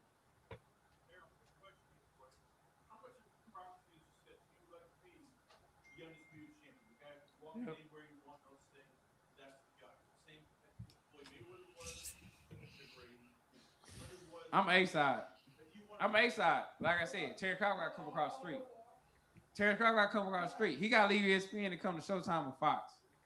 Or they got to do something where they both work together and then we both fight. So I'm not worried about it at all.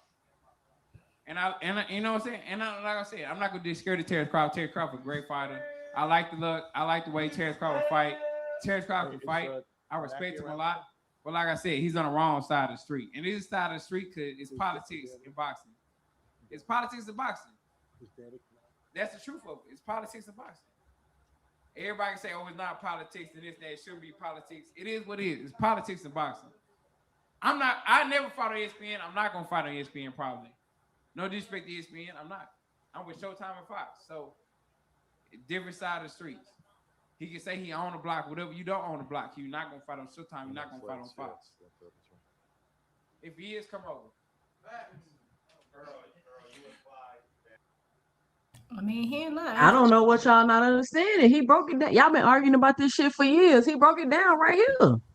And he was right because that side said the same thing. Like again, people can't get mad about people responding to a rule that they didn't even create. Like this was, them Timothy Bradley, Bob Am, you sued. And they got contractual obligations with the networks. Right. And that's what we say when you sign, when you're not, unless you have it's just like it's crazy. We got these rules have been a part of boxing longer than the belts. And people still want to reinvent the wheel, re-argue them. At the end of the day, that's why I was mad when he resigned after his contract was up because Top Rank had nobody except for Manny. And unless they want to guarantee, I don't understand why you would resign without being guaranteed Manny. And you signed without being guaranteed Manny, which is kind of why I'm mad about Shakur. You signed it without being guaranteed, whatever. And then you act like everybody else the problem. No, this was a Bob Arum issue. Bob Arum didn't treat you like the star that you truly were. But what do people do? They blame Al Heyman, the man who actually did risk one of his biggest names with you. Who actually put money in your pocket. You know what I'm saying? If it wasn't for Al, you wouldn't be. But imagine had you did that sooner. And the reason why I think a lot of things going on with Bud right now is because he wants credit for things. But had you left sooner, man, Bud could have been totally different. We'd have been really mentioning him with other names, and he kind of cheated himself by his moves. But whatever it is, but this was so funny because I remember all this. Keith was the man at the time. It made sense for him to go out to Keith. Everybody was going out to Keith. But at the time, ESPN, their whole thing is always calling out PBC fighters because PBC fighters hit all the buzz. And Bud just got to 147. That's what he was doing suddenly. But if you go to like Buzz fight, right before then they asked him about who he wanted to fight. He was like, man, I ain't think about no EJ. He was also calling out Thurman. Because that was Thurman who said he didn't get a belt, right? Everybody was going at Thurman. Until they realized they weren't getting them, then they turned to DJ. Because you have to been there. But anyway. But never say he was never gonna fight EJ. What do you say that? Come on, man. Anyway, let's move along. Y'all gotta start making things up. We're gonna enjoy this tribute show. We're not about to. I mean, let's just not make things up. You're right. I mean, You're let's right. not pretend. Right. Yeah, You got it. I I know agree. I'm right. All right. That's the best thing you ever said. You're right. You got it. That's the best thing you ever said. You're right. You're 100% right. Yep. I know. That's you're saying the right thing. Yeah, you actually are. Yep. Let's move along. We're gonna enjoy this tribute show. We're not about to let you on it. Yep. Keep on moving. Trying to make things up. But the one fight no EJ. You are so right. Yep. You're right. You weren't there. Hold on, y'all. No, Sean Porter not a tuna fight. Like I said, he's a world class fighter. He's definitely not a tuna fight. I'm not gonna disrespect Sean Porter like that at all. Even like that, even with Danny Garcia lost. Danny Garcia is still a world class fighter. He lost to another world class fighter. So I'm not gonna disrespect them. That's a big fight to make. And even if I fight Danny or Sean, you know, it's a big fight. They're both world class opponents, and I congratulate them both for fighting each other and making it easy. They both fight each other. I'm never gonna disrespect world class opponents for fighting each other at all. Let's go, Earl. Thank you. I'm out. Shout out to Showtime. Shout out to Fox. We just signed. I'm gone. I love y'all. Bye. And that's probably why he drank, because he liked to be that person when he was out partying, chilling, hanging.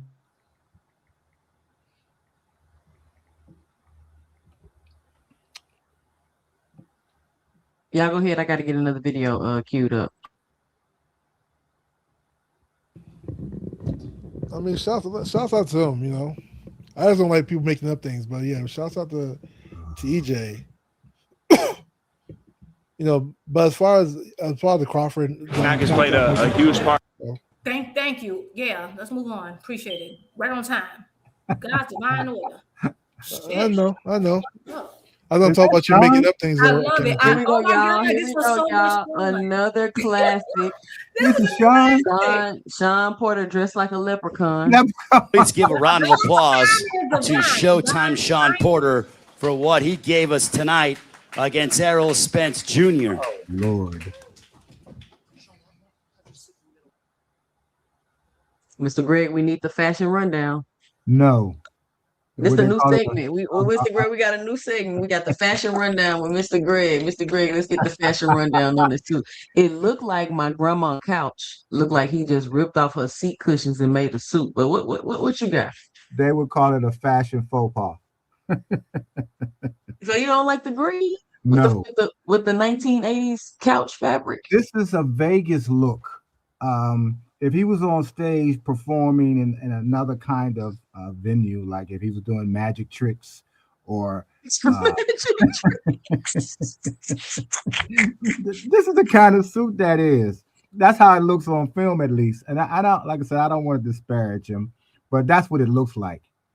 I'm from a different era, and I know tailoring very well. This is just something that I don't recommend, other than if you're on stage and doing some stuff in Vegas, magic tricks, singing, even, possibly dancing. But this is not something I would think a fighter would be wearing. But Sean has always had his own particular style, and, he's comfortable with it. He doesn't look uncomfortable at all, because you can sort of tell when people are uncomfortable in certain types of clothing that they wear.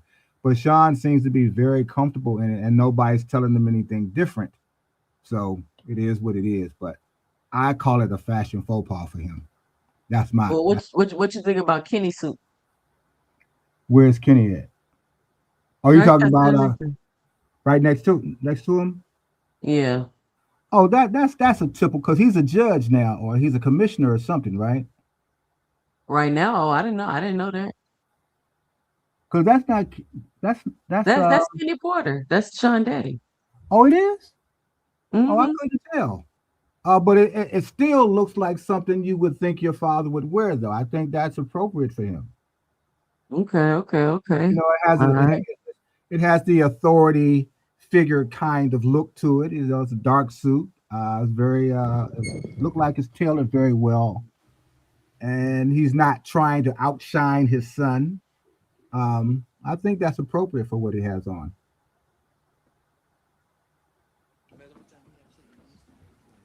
During this time, he was always made fun of for his clothing options. Like he was always wearing crazy stuff. Sean Porter always reminds me of Sugar Shane Mosley for some reason. No. I don't know why. I don't know how you can see that. Shane? You know why? Yeah, he was. I don't know. Because He they was light reminding me skin of with a Sugar light Shane. voice. Because he don't know nothing about boxing. I know more about boxing than he is with you. Yeah, Okay. you're right. You just sit here and make up stuff and say aggressively. Yeah. Stop. Boxing was different back in the day. No, it wasn't. I Yeah. can't I hear. don't know if y'all saw this mouthpiece that I had made. Yeah, Sugar Shane. Mouthpiece says "man down." And when we started this journey for this fight, I knew something special was gonna happen tonight. Obviously, the result wasn't the result that we wanted, but this is how serious I was about this fight. I don't think Errol Spence has ever been in the ring with anyone as serious as I am and was Sean, you got your about ass this whooped. fight. Taking nothing from him at all. He came here and he did his thing. He fought back. He fought hard. But I just want y'all to know, a lot of people out there say he was the boogeyman. A lot of people out there said I couldn't take his punches. He was too big. He was too long. And the list goes on from there. This mouthpiece right here is a reflection of everything y'all saw tonight. A reflection of heart, a reflection of will, reflection of skill, love, the whole nine. So what y'all saw tonight, y'all, everybody's saying it's an instant classic. You're saying it's the fight of the year, so on and so forth. The man down. Sean Porter, you got your ass whooped, Sean. I don't know why you're giving this long speech about this mouthpiece. Down. So he did really What's good in coming this fight. Come on. for the man down. We put on a fantastic performance tonight. I'll thank him again and again and again. He did a fantastic job. But I just want y'all to know that ain't nobody ever gonna go at him the way I went at him. And y'all just saw it. Y'all can go ahead with y'all questions. Sean over here. Congratulations on a great performance. you. After the fight, you nodded your head in approval. You were displeased. You landed the most shots on Errol Spence that anyone has in his entire career. Did you feel that you won that fight?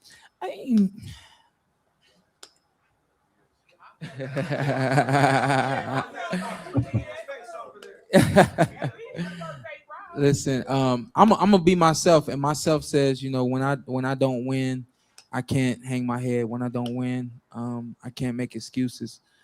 This was a fantastic fight tonight. You know, I definitely have to take a look back. I felt comfortable a majority of the rounds. Really, the one round I didn't feel comfortable in, obviously, was the round my hand touched the canvas. But other than that, I felt very comfortable through this fight. I tried to stay poised and, you know, stay within whatever my corner was asking me to do, make the necessary adjustments, so on and so forth. So for me to say that Y'all know I gotta pause it. Well, Sean's doing all this talking. was a robbery, you're not gonna hear me say it. Sorry. My dad can say it. Barry can say it. Everybody else can say it, but that ain't gonna come That from wasn't me. no damn robbery. All right, as we go ahead, and we also have the IBF and now the WBC welterweight champion of the world here to make opening comments. A round of applause. Still remaining undefeated, Errol the Truth Spence Jr.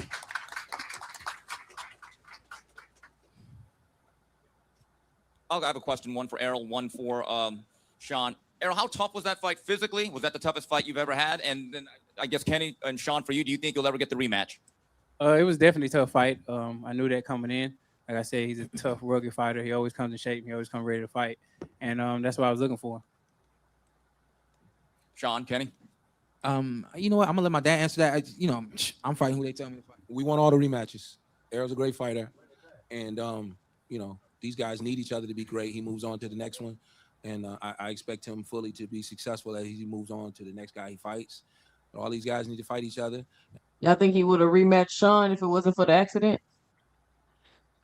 No. I do. I think he would have did it. I think he would have used this one of those buffer fights, like in between, but I do think he would have went straight for the next belt because at the time, Earl was trying to hurry and get them belts out the way because, you know, he didn't want to be at 147 any longer. He had no time to wait. So I do think he would have rematched him. I think they could have just did it 154. Yeah, I think Sean Porter was a little bit dangerous.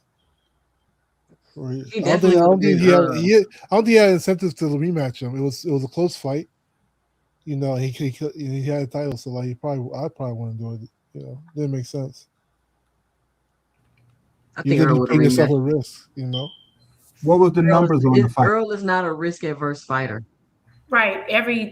He been taking risks that we even mad at. Like he's too. It's not that it's not enough to say he's not risk averse. He's like hungry, like overly hungry for risk, even when he know he ain't right. Like that's the problem with Earl. He too risky. Like relax, bro. He don't give a fuck at all. But what would be incentive for rematching Sean? If he healthy, he tried to. We already know what happened with the Pacquiao. He tried to like get the freaking the doctor to approve him, knowing his retina was messed up. Like he's overly risky. That's his problem. But what would be the reward though?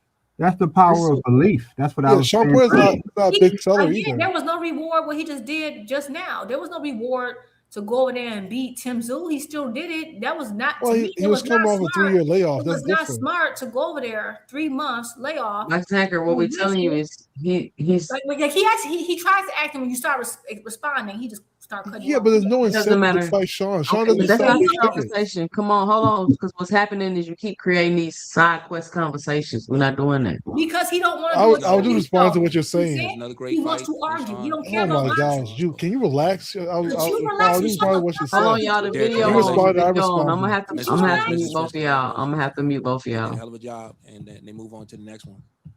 Right here, Errol. Right here. Congratulations on the victory. My question for you is, when you scored the knockdown, it was seemingly a very close fight up to that point. Did you feel like that gave you a little bit of breathing room? And then when you heard Jimmy Lennon say split decision in your heart, did you feel like you were the winner, or that maybe it might go Sean's way? I felt like I won. Like I said, it was a tough fight. And then when I got the knockdown, I initially went in to try to, score the knockout. Like I said, if I get him hurt, I'm gonna try to jump on him. But like I said, he has a lot of heart, man. He always comes to fight. He's a true warrior. And, he came back swinging. So, I didn't expect nothing less for him just to stand his ground and try to fight back after I heard him and scored the knockdown. Other question for you is, That's such a different response than I was gonna knock him out, but he started fighting back.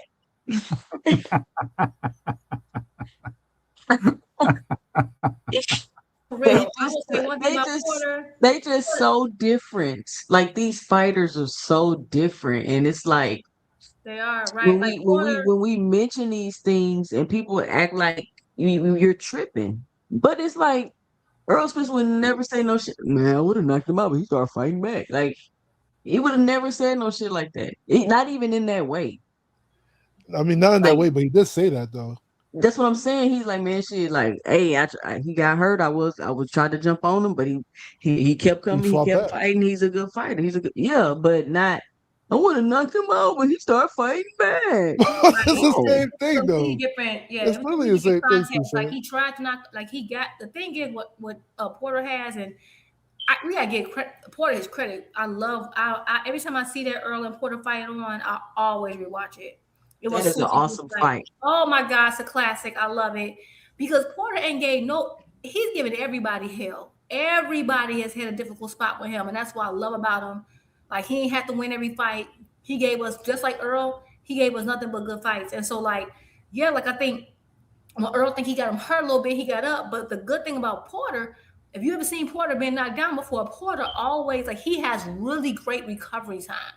So Earl could keep going, but if you would have pressed, you mess around. That's that snack.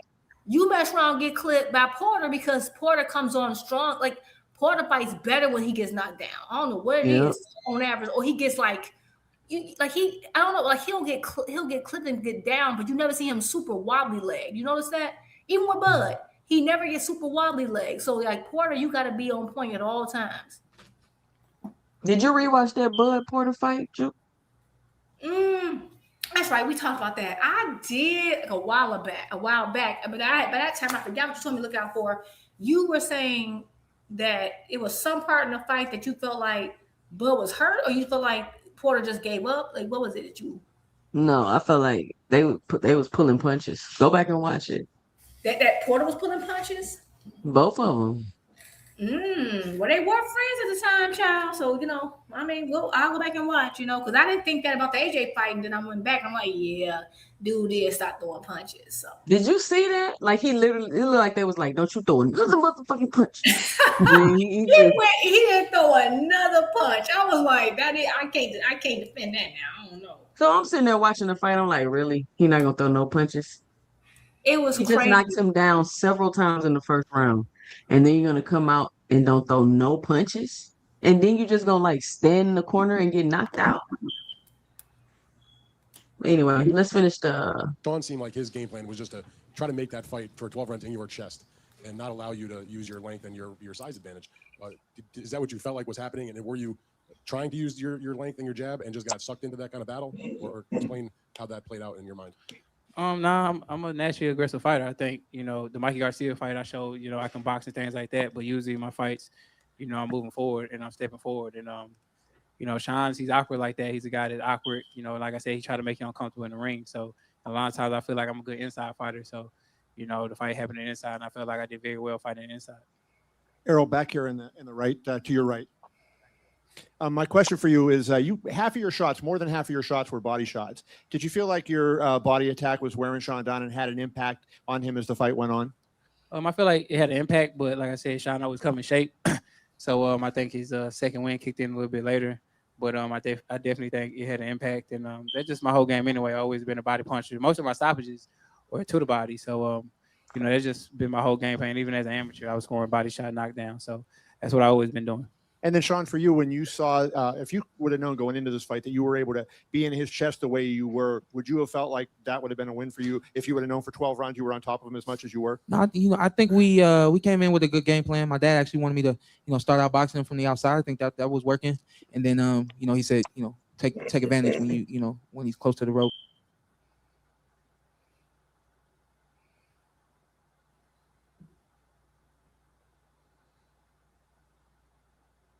What happened? You still there too? You see the candle lit. 2 cents. It makes a moment of silence, I guess. I don't know. Yeah, it's a moment of silence. Right over here, for my good Errol man, Spence Freddie Kane show. D-Town's in the house, Dallas.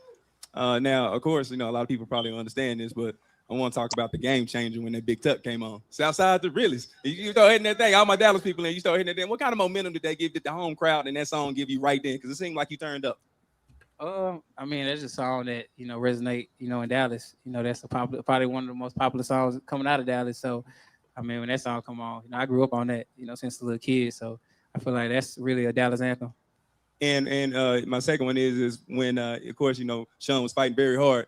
And when the crowd gave him that Rocky moment, started yelling, "Pour it up, pour it up." How did that make you feel? Did that make you? Because I know you guys was good. Did that make you guys go ahead a little harder? What was that about?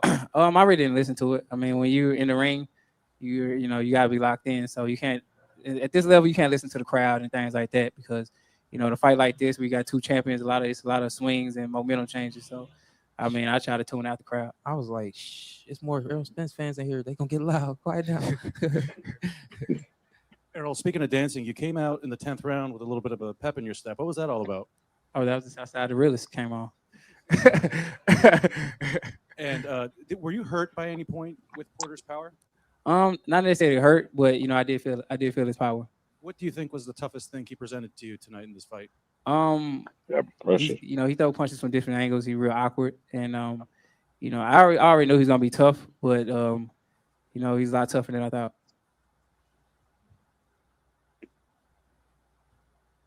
All right, let's switch the videos. Let's take a look at something a little more recent.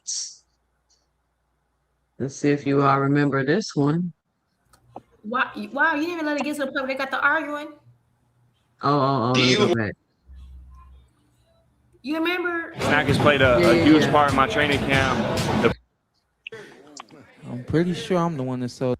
The last time Crawford fought on pay-per-view, he did 100,000 buys. For Kenny and Sean, and it's all respect. Lastly, you talk about not listening to what the crowd has to say, but shout out to Josh 803 with the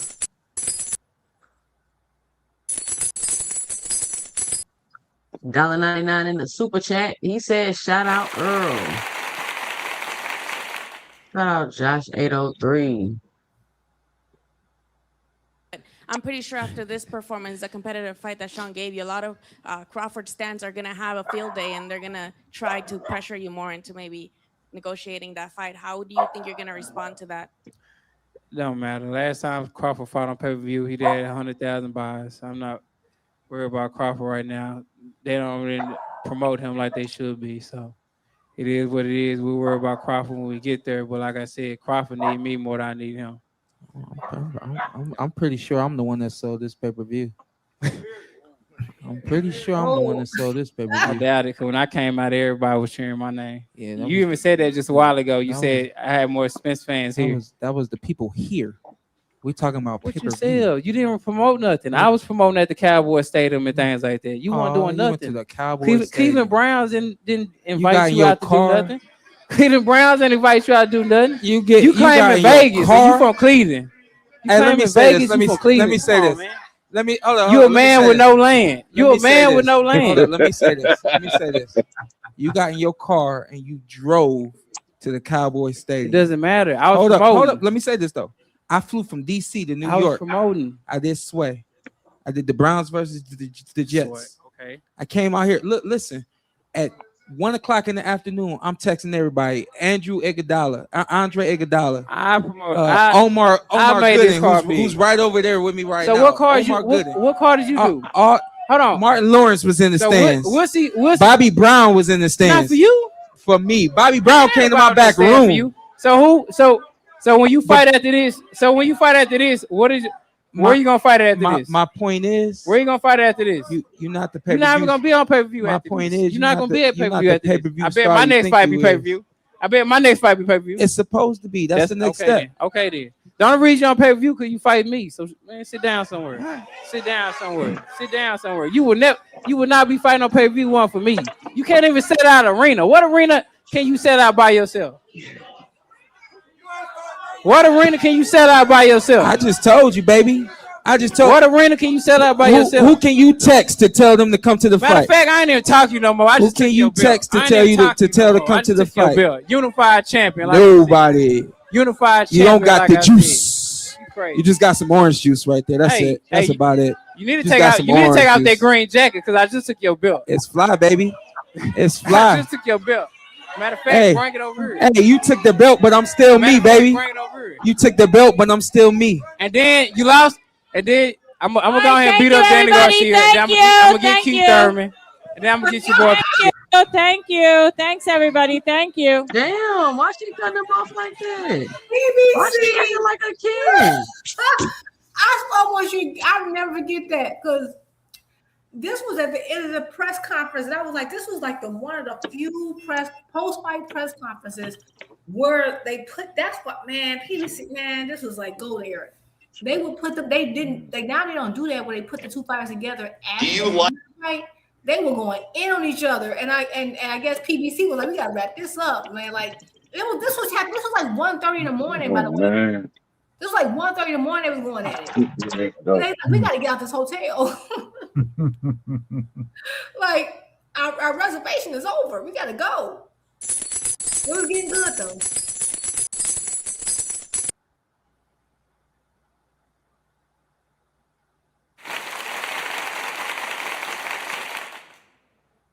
Oh, y'all ain't hear me? This is for Curtis Robinson. This for the great cooking. Shout out Curtis Robinson for the $10 in the super chat. I ain't know I was on mute. All right, here we go. Another classic. And this was a good to see Earl the True Spence Jr. in a promoter role. This is the Frank Martin, Javante Tank Davis press conference. Let's take a look at this. Another classic moment. Watch the difference in the speech pattern. Like that with your fighter, does that motivate him? Is that fuel? Your thoughts on that? He had a good camp. I think that you got to be able to, use that as fuel for fire. You need to use that for fuel for fire and, get in the ring and prove your point. Because he obviously believes in himself, and that's dope. Because we wouldn't be here if we didn't believe in ourselves. So, It's good to believe in the situation, to believe because he's supposed to. I like that. So you'll see Frank come out and do what he needs to do to be the best version of himself. What kind of performance are you expecting from Frank on Saturday? Is it just win by any means necessary, or is there something that you're envisioning? Well, it's always, win by any means necessary, but to follow the game plan, follow the strategy, and go out there and be phenomenal. Errol, for you, thank you very much, Derek. For you, you were the promoter of Frank Martin.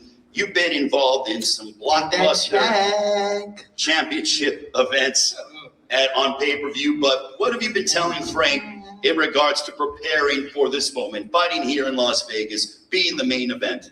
He don't like, no, we getting a check. Nigga, shut your ass up. This is wild to hear right now. Did y'all hear what Javante said? He said he don't like none of them. He just getting a check. Wow. I don't think. Well, I'll tell you what I think later. All right. You talk way too much, bro. You talk way too much. Yeah. Who you backing up with who? Who you backing up with? What's your fighter? You be either one. It don't matter to me. Yeah, you heard. But you don't fight nobody, bro.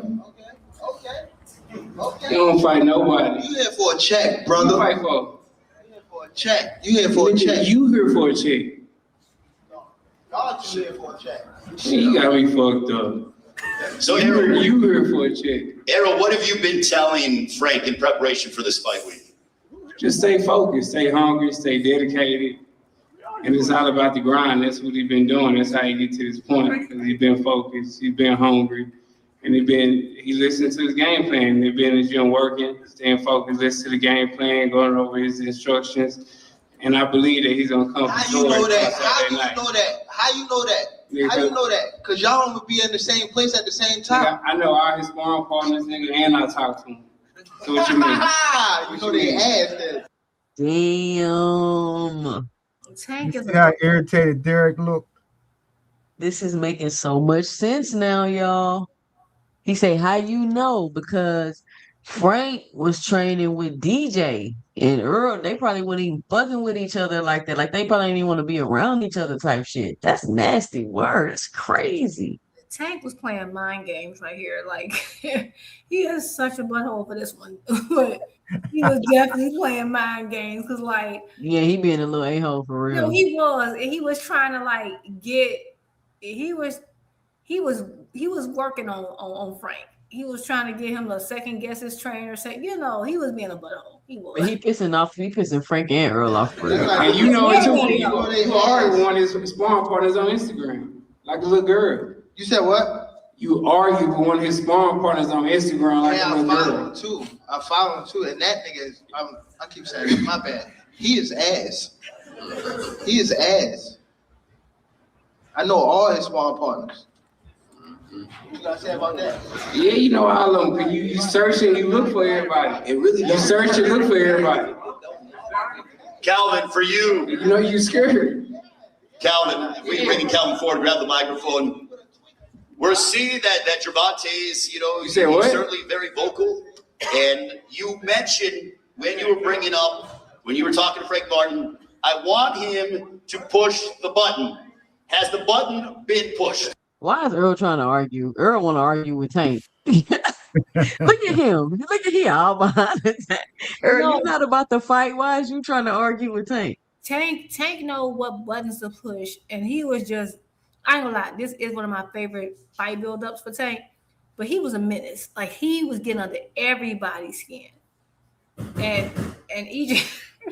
I know, but it was crazy. They still like each other. They didn't say anything super crazy about each other. Like I know Earl wanted to slap him. Like shut the heck up. Like He told him you talk too much, bro. He said you talk too much. he did. Not yet. Wait a minute. With all the talk up here and everything, it hasn't been pushed. Can you grab the microphone?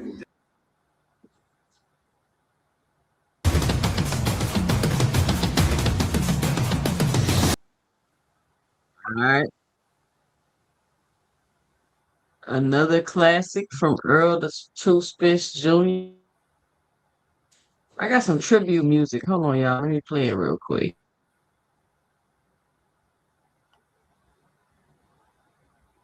Y'all can talk. Why everybody so Yeah, you quiet? saying about play "We Are the Champions" by Queen or what?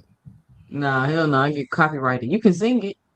We are the No, no, no, no, no. Oh man.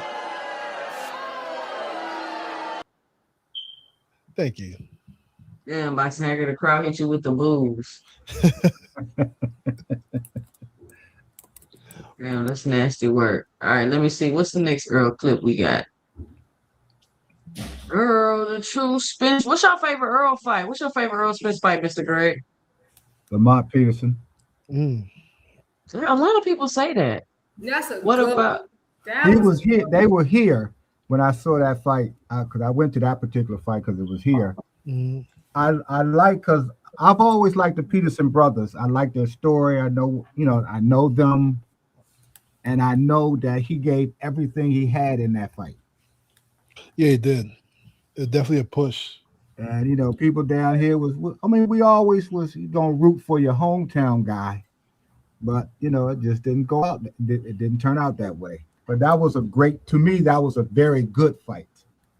It really was. And Peterson was still kind of like doing something then. So that's what made it. That was a good fight. I love that. Yeah, that was a good one. Yeah, Lamont's definitely a good fighter, man. Hey, Jude. I know I could look it up, but you probably know because you're from Chicago. What did they replace Cabrini Green with? Man, it's just kind of like Cabrini Green is now like just wealthier apartment. Like the whole neighborhood has changed. They just displaced everybody. They never rebuilt anything. But they promised those folks they would move them out, and they pretty much just displaced everybody in that area and made it to where no one can. The people who were there can no longer afford it. The reason why I was asking because it's similar to what happened to Berry Farms down here. Now they've done a documentary because Berry Farms was actually at one point a plantation. Yeah.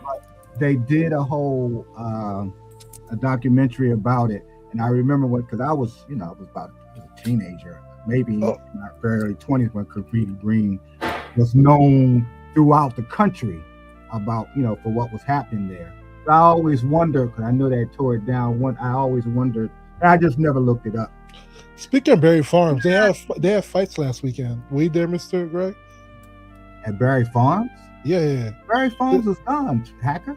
No, well, that area, I guess. The rec center down the area. There were a bunch of fights outside. No, I didn't. I did not know about that. Oh yeah, it was really nice. It was really, really nice. Yeah, they completely displaced. It's so funny because I went to an event like a year ago, and there were a lot of people who grew up in Cabrini Green, and I had like a cousin who lived in there, right? So, and they were just talking about how they promised those folks they would put them back there, and basically they had all these developers, these rich developers come in, change the whole situation. But Cabrini Green was crazy, and it's so funny because I always think about Cabrini Green because I don't know if y'all remember me and 2CENTS was talking about on Ladies Night about old movies and stuff, right? So I don't know if people remember this, but if y'all ever seen Candyman, the original Candyman was filmed in Cabrini Green. Oh, I didn't know that one. You know that? Candyman, when they went to go, the original one when they went to projects and stuff, that was filmed in Cabrini Green, and I had a cousin who was always over there at that same time, so it was just so funny because everybody had nightmares and stuff. But yeah, that's where they filmed that movie. But that's one of the last photos, videos of what that really was. But yeah, that whole area is completely it don't look nothing like it used to be. Yeah, if you came down here, you wouldn't have never known that there was all that took place over, I would say, a 60-year period. From it being a plantation to freed slaves actually bought land at one point where Berry Farms is, and then of course, as you start progressing, those in charge decide they're gonna put up the projects, and that's what happened. And then of course, some people lose land that way, right? Because it's and people the folks from Cabrini Green who was displaced, they still fighting to this day because they made promises that Yeah. a whole bunch Same of thing's happening over here, down here with Berry Farm. They made promises, Mhm. and none of the promises were kept. None of them. All right. But I'm sorry. Just that music's way too depressing. This don't sound like the tribute music. This was the AI Hell game. no. All right, let's listen to Earl's farewell message with my tribute music. I'd like to say thank you to all my fans. I appreciate y'all this long journey, especially the one. Hold on. Sound like a church music. Hold on. So long, young stallion. I'd like to say thank you to all my fans. I appreciate y'all this long journey, especially the ones who've been with me through it all. Y'all have seen, all the trials and different tribulations that I've been through. And, I thank y'all. We've been on a long journey. But, you gotta be smart enough to end the journey when it's time to end the journey and not keep going. So, I thank y'all. I appreciate y'all. I love y'all. Thank y'all for the support and thank y'all for everything. I'd like to say thank you to all my fans. I appreciate y'all this long journey, especially the ones who've been with me through it all. You haven't seen, All right. Shout out to Yeah, that's Earl all. the Truth Spence Jr. Shout out, champ.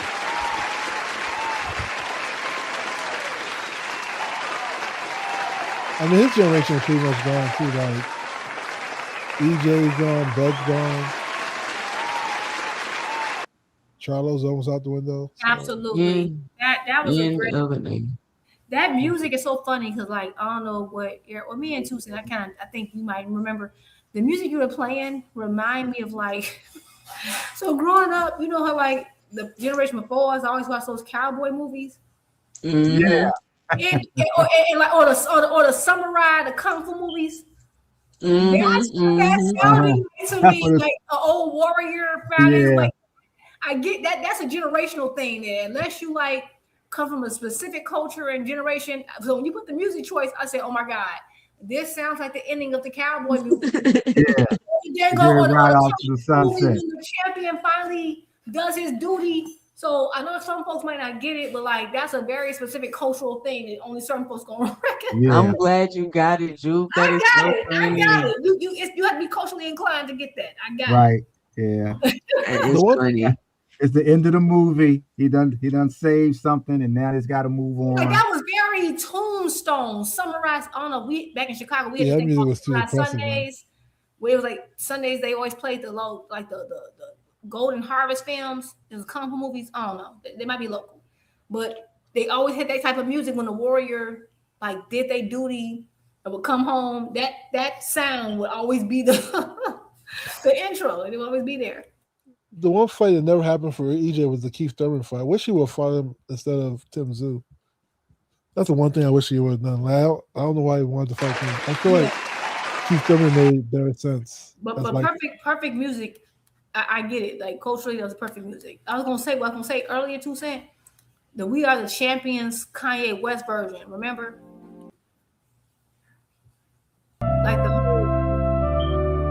the church music, man. So you Hold gotta on, let this wait. go, Hold on, man. wait. I'm about to make it even more dramatic for y'all. right, you That's gotta, like funeral do music. that. That's a Tombstone music, girl. Do you have That's still a the, millionaire too, so he ain't that depressed. Listen, You do gotta. you have the original Magnificent Seven at the end of the movie? You have that music.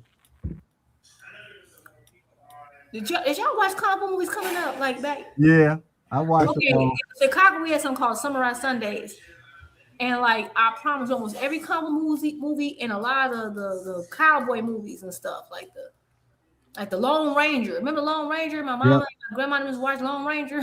Yeah. Did you like Sonny Chiba? Huh? Did you like Sonny Chiba in the kung fu movies? In the kung fu movie, he was cool. So like I grew up more like okay, the Bruce Lee stuff, Golden Harvest. Okay, like did you watch like the Five Deadly Venoms and stuff? Yep, I saw that. That like we used to grow up watching that. Mystery of chess boxing. 5 Fingers of Death. Of course, all the. Oh. Do you remember Shogun Assassin? Yes. Yes. Yes, I do. I watched all because there was a series of movies because it was originally in Japan. I think that's Japan or China, but it was 12 movies, and when it came to America, they condensed those movies into one movie and then put in they dubbed it in. They did a good job of They it. did the dubs. They did the dub. Listen, I ain't gonna go there, but like there was a time I just thought that's how people spoke because like we used to get the dub. Like there was a store my mom used to take us to and get all the like comp movies and stuff. Like this was they were on VHS tape, and Yeah. we used to like go almost like every Saturday night, and then like Sunday we would watch it because Sunrise Sunday, man. But it used to come on channel 66 here in Chicago. So if you didn't have the stuff taped, you would just have to tape it when it came on. But yeah, I remember all that. I remember Once Upon a Time in China. That's more a newer one. That's kind of more like stuff I'm talking about a little older. Like I'm talking about the stuff that was made, the stuff that was like only filmed. With people like Quay Long and them. Okay. Only filmed in Mandarin or Cantonese, and at the time they didn't have translators, so they dubbed it in English. They would dub it over. So yeah, Once Upon a Time in China, I did see that, but that's a newer movie. We talking about the stuff that was like You talking about like Mystery of Chess Boxing? we talking about the stuff that was filmed in the 60s and 70s. Yeah, I love Shogun Assassin. Like I just realized the guy. I think the guy who played the characters who played like for example 5 Deadly Venoms, half them like 70, 80 years old or they deceased. Yeah, like, Five Fingers of Death. You remember that one? Yes, that was one of my favorite movies. My mama had that on VHS tape.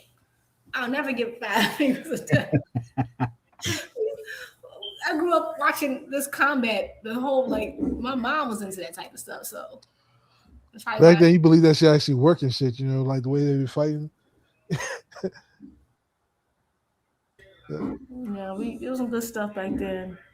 Yeah, that was. Back to 2CENTS, found that type of like kung fu movie, wild western movie music. Warrior laying his hat down music is so funny to me. That's such a generational thing.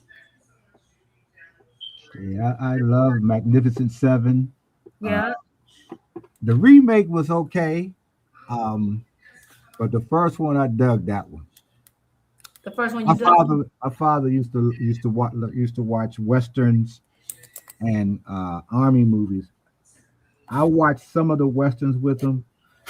Him and my middle brother they both were in the service. I wasn't in the service, so they kind of identified with that. My father didn't like boxing, but that was because my mother dated Joe Louis, so he was always. Your mom dated Joe Louis? Mm-hmm. My mother was a nightclub singer here in U Street before she started having babies.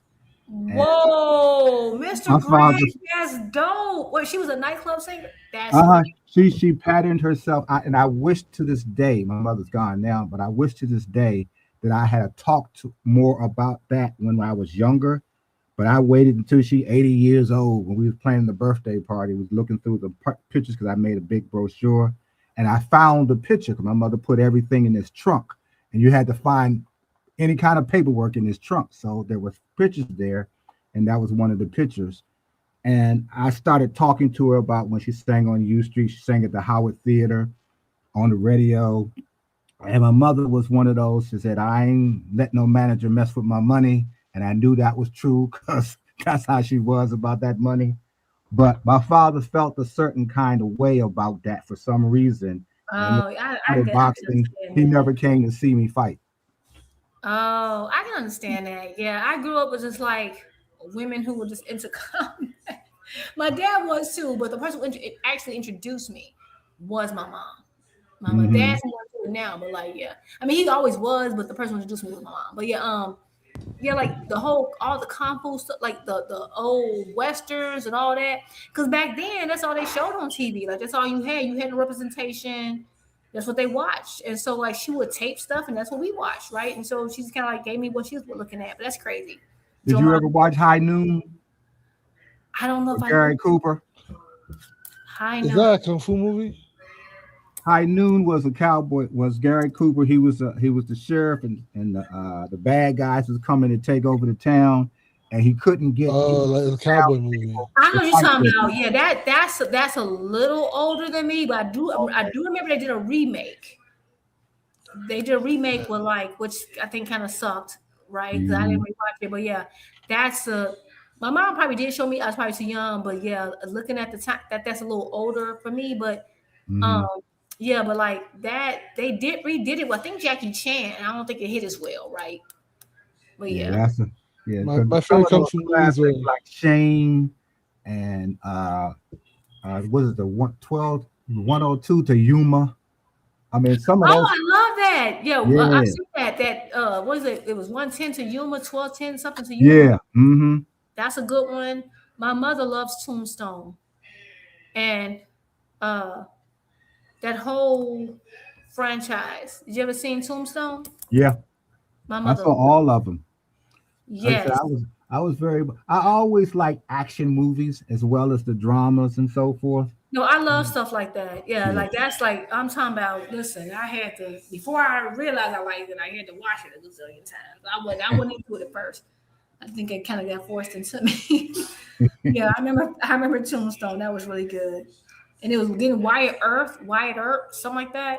Was like a Yeah, the television show and the movies. They yeah, yeah, made so yeah. many of those.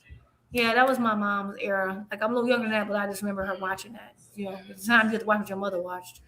Okay, I All remember right, the all right, I'm Breakfast back, Club. y'all. Here we go. Okay. I'm back, y'all. My bad, my bad.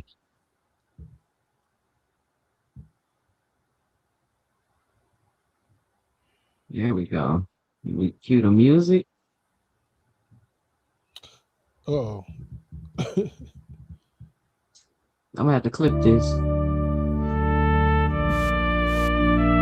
I'd like to say thank you to all my fans. I appreciate y'all this long journey, especially the ones who've been with me through it all. Y'all have seen, all the trials and different tribulations that I've been through. And, I thank y'all. We've been on a long journey. But, you gotta be smart enough to end the journey when it's time to end the journey and not keep going. So I thank y'all. I appreciate y'all. I love y'all. Thank y'all for the support and thank y'all for everything. I like to say. She said it's like music from Zelda. It's like Zelda music.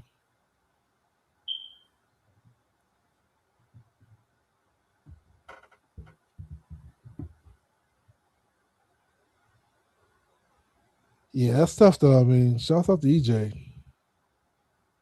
And Yeah. that was That, a that time. music was very depressing to Sam, but yeah, shout out to him, I mean, respect to him. So like this was so crazy. Like I feel like nowadays when we talk about fighters and everything that they wish that they had in a fighter, like, okay, we want you to fight the top guys in their prime. We want you to just throw all caution to, like, because basically this is how fans talk, right? We want you to throw caution to the wind. We want you, still, of course, respect the fact that you earned your keep. Like all those things embody Errol Spence. All those things do. So the fact that that's what's so crazy because like he should get nothing but praise. Oh yeah, I second that. I think he does too. I think most people really like, the way this last fight. I think he ended it better this time. Yeah, and I think that like I think people gotta accept it like it for everything that fans want. There's a 99.9% chance that fighter is not gonna end. Their legacy is not going to end. Like, think about every great fighter. Like, I'm talking about the greatest, the cream of the crop, the people we put above everybody. Whether it's Ali, whether it's Foreman, whether it's Holyfield, whether it's Lennox, Durant, Tommy Hearns, that is, Sugar Ray Leonard, Sugar Ray Robinson. Look at all those fighters, right? That's just some top names of Roy. I don't care what era. If you look at those fighters, the chances are they're not going to end their careers with a win, not with 2-3 wins. They're going to end their careers with losses because they're going to take a risk and they're not as calculated. They just fighting everybody and they just fighting it when it's available. It is what it is. If that's the career, and I'm not saying like some people don't, because people argue with me about Floyd's career. Floyd pretty much fought almost everybody's career. People can call about Paul Williams, even Paul Williams like explained that like, no, he didn't duck me, right? Just some things don't happen. he's an outlier, right? And I think the problem is that people start taking the outliers and acting like they're the rule, and that's just what it is. So that's why, to me, EJ's a great. He gave us so many great movements, like because the belts and all that is great. But what people gonna remember are the matchups. It's every time him versus Porter comes on, I rewatch it. Every time him versus Brooke comes on, I rewatch it. Even the Bud fight, I rewatch it. Like I'm not when people are like, well, I can't watch it. I can. I rewatch it because I don't care. EJ has never given me a trash fight ever in life, and that's just something that's like that's rare. And I feel like he's one of the last of the Mohicans. He's one of the last of that era that's gonna give us that. So respect to that, man. I'm gonna miss him. I just hope he like live his best freaking life going forward. Yep, I just Yeah, hope he man. comes back. I think he's the last. Like he was a draw. He was a legacy fighter. He was an entertaining fighter. He was he put on a show. You know what I'm saying? Like he did it. He had it all. He had it all. And And even when he didn't have it all, he still risked it and still looked good. Like I thought he didn't look terrible even with the Bud fight. That fight, the ref stopped it. Like the fact that knowing he was still on his feet. I'm not taking anything away from Bud because Bud did what the hell he's supposed to do. We clearly have watched tons of footage on pre-accident Errol and see that it's almost like it's not the same person. Like let's just stop lying to ourselves. The fact that he's still like just because he was able to win 2 fights after that just means that talks of determination. Because honestly, Errol shouldn't even been able to, like the fact that he's even walking, talking, and moving about normally was a miracle in itself, right? But fine, you got in there, it's on you. Even that fight, you kept getting up. And we all know Bud got good power, not that everybody. So it's just like, wow, like it's just, I don't know, like it's just it's just a testament to like his will. And he didn't do everything perfectly. He made a lot of mistakes, but that's just what humans do. And so yeah, that's crazy.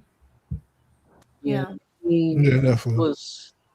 I don't know. It just he gave you a story. You know, that's another thing. Like Earl gave you a story to watch. He. It was moments where you thought he wouldn't be able to overcome, and then he overcame things. Like people love seeing people overcome. People love an overcome story. Absolutely. And Yeah. that's Although I do think people turned on him a little bit when he lost to Bud, though. But nobody turned on him. I think people. He said people turned on him. I thought people turned on him too. I mean, I guess. Yeah. well, I think in a terms lot- That there was happens a to lot of, all like- boxers. That happens to all these fighters when they be losing. Yeah. I think when he did Well, the his was interview, sort- I think he meant in terms of like certain personal circles, fans, not like I think fans. I think this is the thing too. Like I feel like I feel like you can disagree with a fighter and call him out on it without turning on them per se. Like I think if EJ was to announce a fight in I don't know 6 months in freaking Dallas, is going to sell. Like that's if he want to come back, his fans will follow, right? I think he meant like so far as his personal circle, certain hangers-ons that really went down. I mean, Louis Farrakhan was making fun of Earl Spence. I don't know. Like I think people turned on Earl a little bit. Yeah. You know, So when you have the minister, he was criticizing. All right, him. let me get this super chat. Shout out to Juke. Let me get this super chat, Juke. It's your super chat. Let me get your super chat. Shout out to Juke with the $10 in the super chat. She says, I'll rewind that footage. They asked Bob 3 times in a row and 5 times total about when can they make Spence versus Bud. He never answered, which explains why Mikey didn't fight PBC guys until he left Top Rank. Shout out to Juke. That's absolutely not. that was, but I That's not even true. I said that like an hour. I'm not gonna debate Band that. up in the building. What up, Band up? Was good. I got literally about 30 seconds. But salute to everybody. You know what I mean? Salute to 2CENTS Boxing, one of the best women to do this on this boxing platform. Please like, subscribe, share, and all the shit. It's been the only thing I had to say is yes, it is the end of an era, man. My guy EJ gone. I fuck with EJ. You know what I mean? I was telling people to bet their money. I can show you guys texts. I done texted 2-3 people to bet their money on EJ that night. I was kind of sad. But it's been the end of the era since TBC left. You know what I mean? So You know what I mean? It's about time for you TBC guys. haven't left. Terrence Bud Crawford. Oh, you said TBC. I thought you said PBC. No, Okay. TBC. No, yeah, since the Bud Crawford era ended, you know what I mean? There's really been an end of an era. This is really just like Spence been saying, to really answer the questions for himself. And I'm actually glad that he did that.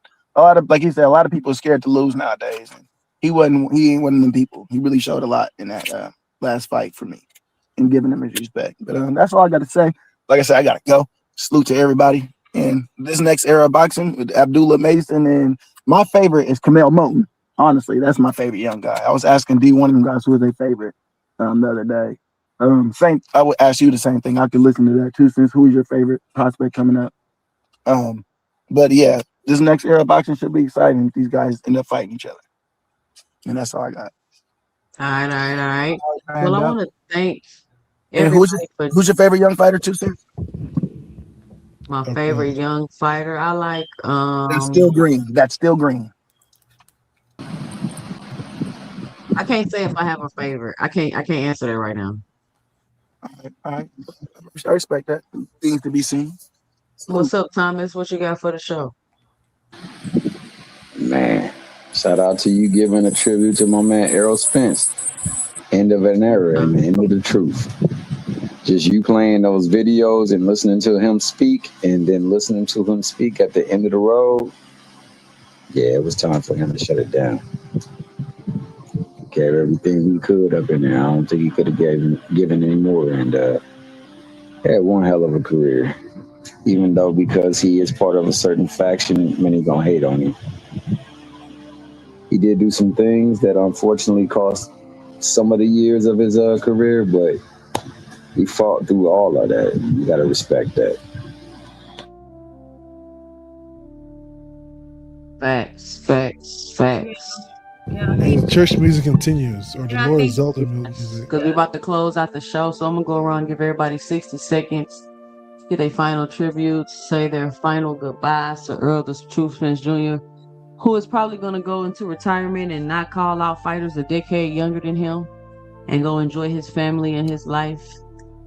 I would like to see if he does, hold on, how you gonna start talking over me by second?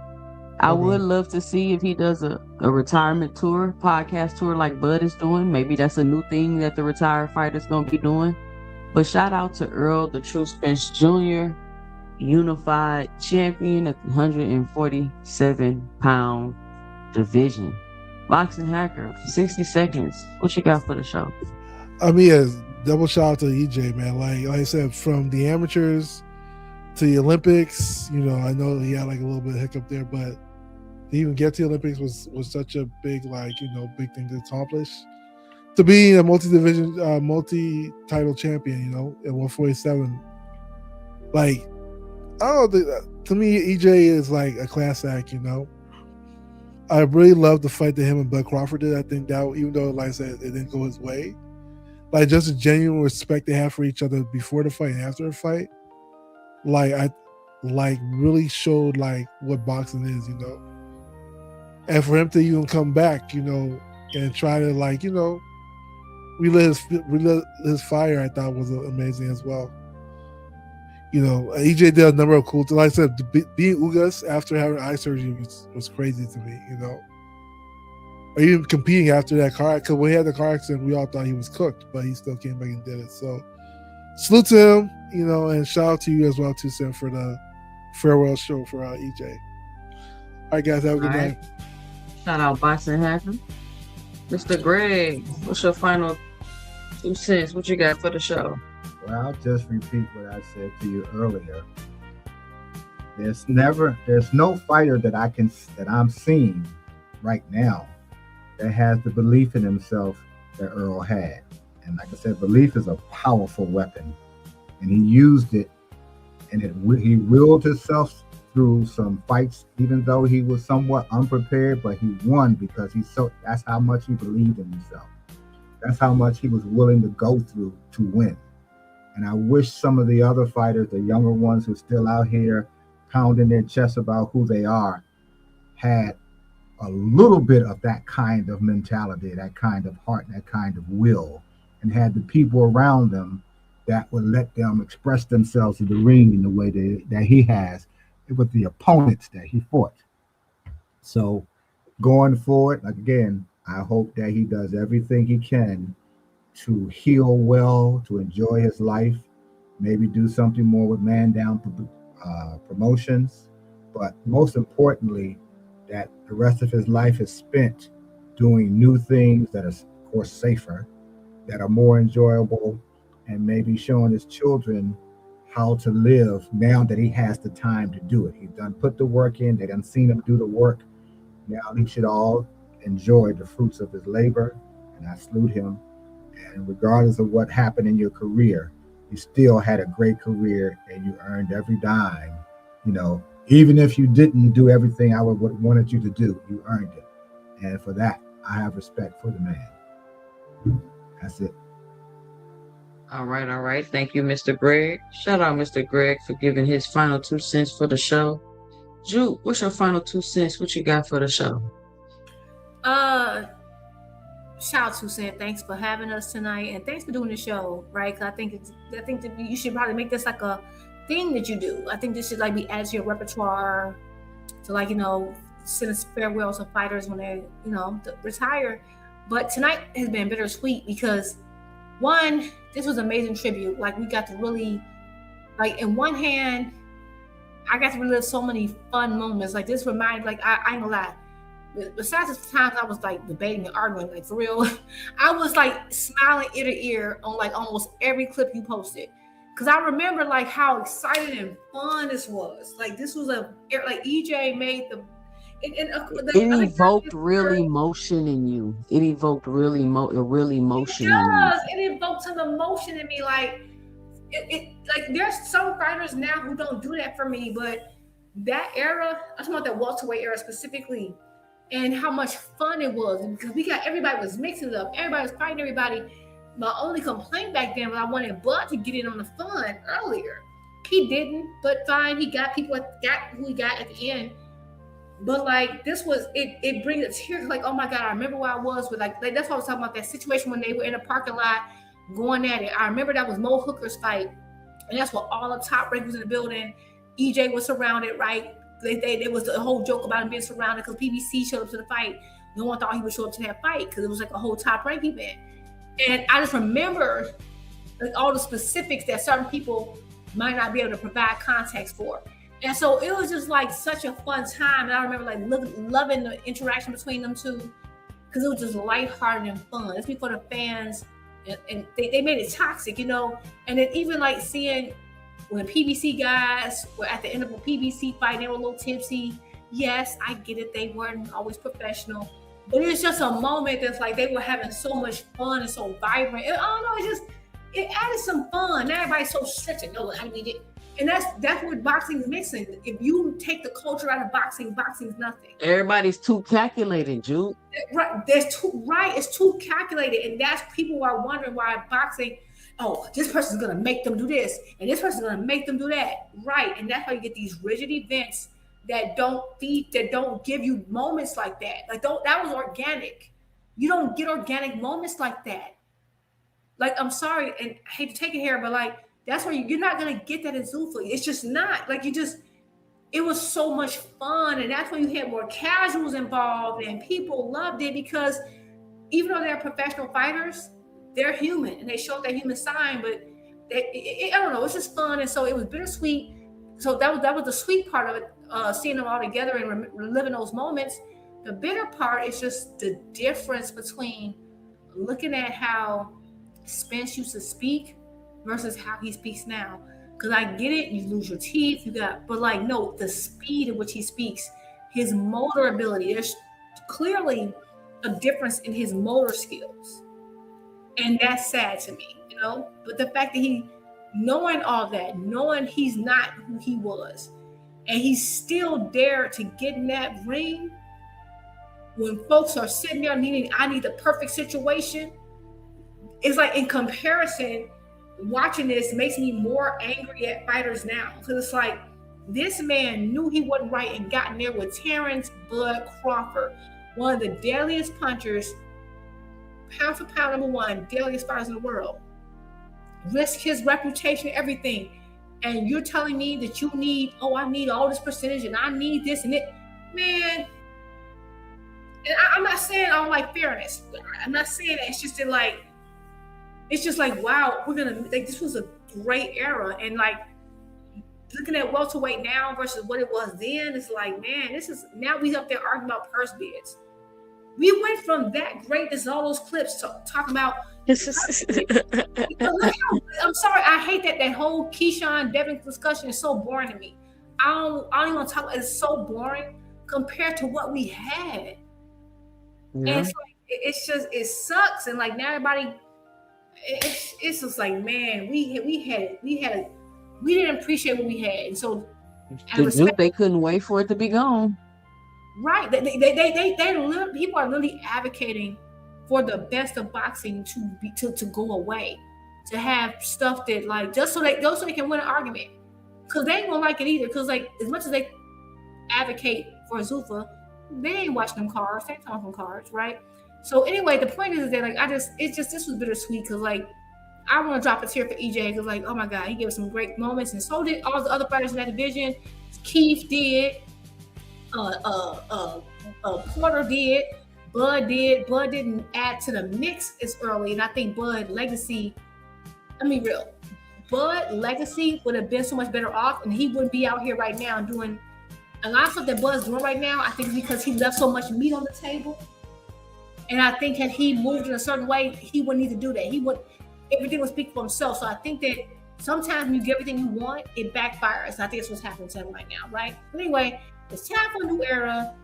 Respect to Spence for like showing people how the hell it's done. Gave us a lot of great fights, and that's all I got. All right, shout out to Juke. Give me your 2 cents and your final Earl the Truth Spence tribute. Thomas Hill, the final tribute of the night. What is your final 2 cents? What you got for the show, Thomas? Concerning Earl, I'll say this. End of an era is really, really aptly put, because you're talking about a man who, through hell or high water, is going to get in that ring and he's going to fight. The man flew out of a car going 100 miles per hour and hit the pavement face first, head first. A man got up, got in the hospital, went through rehab, and came back and fought a champion. Because of so many things that he had to endure in his career, man, he didn't get some of the fights that he had earned. He had earned that Pacquiao fight, didn't get that. He had earned that Canelo fight, didn't get that. And unfortunately, that's just a break sometimes. But the heart of a champion and the pure spirit of a warrior, that's what he was. And I agree with everybody that preceded me in their thoughts that, you will never find a fighter that would embody everything that he embodied. And unfortunately, this is truly the end of that era. My man, Mr. Gregg, went out and said that, he wished fighters today would have that same warrior spirit and belief in themselves. And I just want to shout out a couple of people that actually got that belief in themselves. Shout out to my main man, Shakur Stevenson, for believing in himself, for going the extra mile and going a long way out to find a place where he can be a star. And may he be that star that he set out to be. And may he get those fights that he set out to make. Shout out to my man, Devin Haney. He's out there getting the bag. I'm talking about $150 million of a company, an entity that ain't got 100 mil. Well, they got 100 mil. That's business beyond my comprehension. That man is doing big things. And shout out to my main man, Budrick, a.k.a. Budrick's child, for Say My Name, who retired and still is active in Twitter, active in Instagram, and active at every fight event, every interview. And shout out to the fans, because you Mickey Frickies, boy, you make our world go round. So I'm going to say shout out to the Carrier. Shout out to my man J-Man, Bobby, with 3 7s and 2 1s. Shout out to Stefan. Shout out Cash Crypto. Rich, I can't even believe you brought your ass up in here. Shout out Sin Ironheart, Jupe RD. That's Chef Jupe RD. Shout out Cash Crypto, the Elder Statesman, Shelton Moore, Toledo Trice, for 419 because they big up in here. Blue Hustle, man, the Sauce God. And shout out to everybody who came in. Oh, Hannibal. I can't forget hating ass Hannibal. Curtis Robinson. Shout out to all you people that came in here and supported 2 Cents for doing this great tribute. I agree that you should do things like this when they are applied because it's a little break from the normal rigmarole. But shout out for the dedication that you put in, and shout out for all season 26. Because like Drake said all summer 17, he was killing things. Well, you've been killing them left and right. Shout out Might Thomas well- Hill. And on that note, I'm out. Shout out Thomas Hill in the building. Shout out Bobby with the 99-cent super sticker supporting the show. I want to appreciate everybody for coming out tonight to the Earl the True Spence Jr. tribute show. Huge Earl fan. Y'all know this. Y'all can check the catalog. I guess this is it. I guess any Earl content I'll be making moving forward will be just recapping his career and talking about some things that's happened in the past. I'm glad he was able to retire on his own accord. So now he'll be able to rest for the rest of his life throughout his career. Well, not his career, but throughout the rest of his life and his retirement, because he was able to answer those questions that he felt that he had for himself. So, shout out to Earl the True Spence Jr. I want to thank everybody for joining me today. Everybody that supported the channel. Let me make sure I got no cash apps. Everybody that supported the channel through the super chat. Make sure y'all punch that like and subscribe button if you haven't already. I forgot to even mention it throughout the show.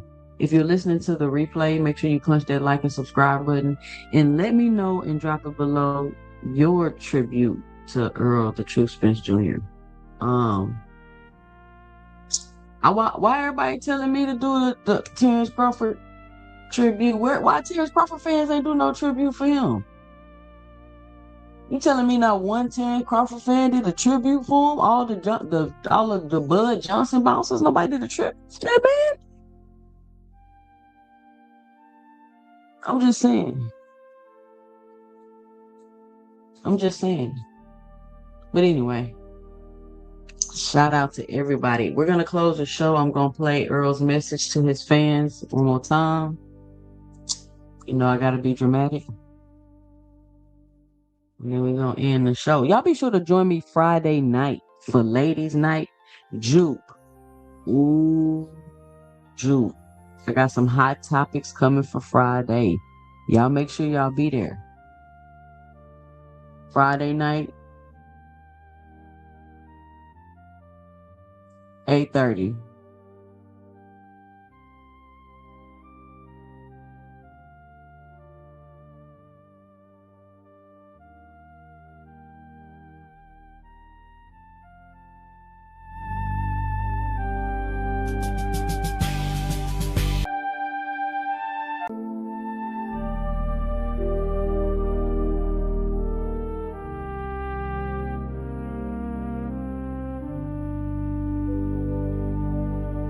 I'd like to say thank you to all my fans. I appreciate y'all this long journey, especially the ones who've been with me through it all. You haven't seen, all the trials and different tribulations that I've been through. And, I thank y'all. We've been on a long journey. But, you gotta be smart enough to end the journey when it's time to end the journey and not keep going. So I thank y'all. I appreciate y'all. I love y'all. Thank y'all for the support and thank y'all for everything. I'd like to say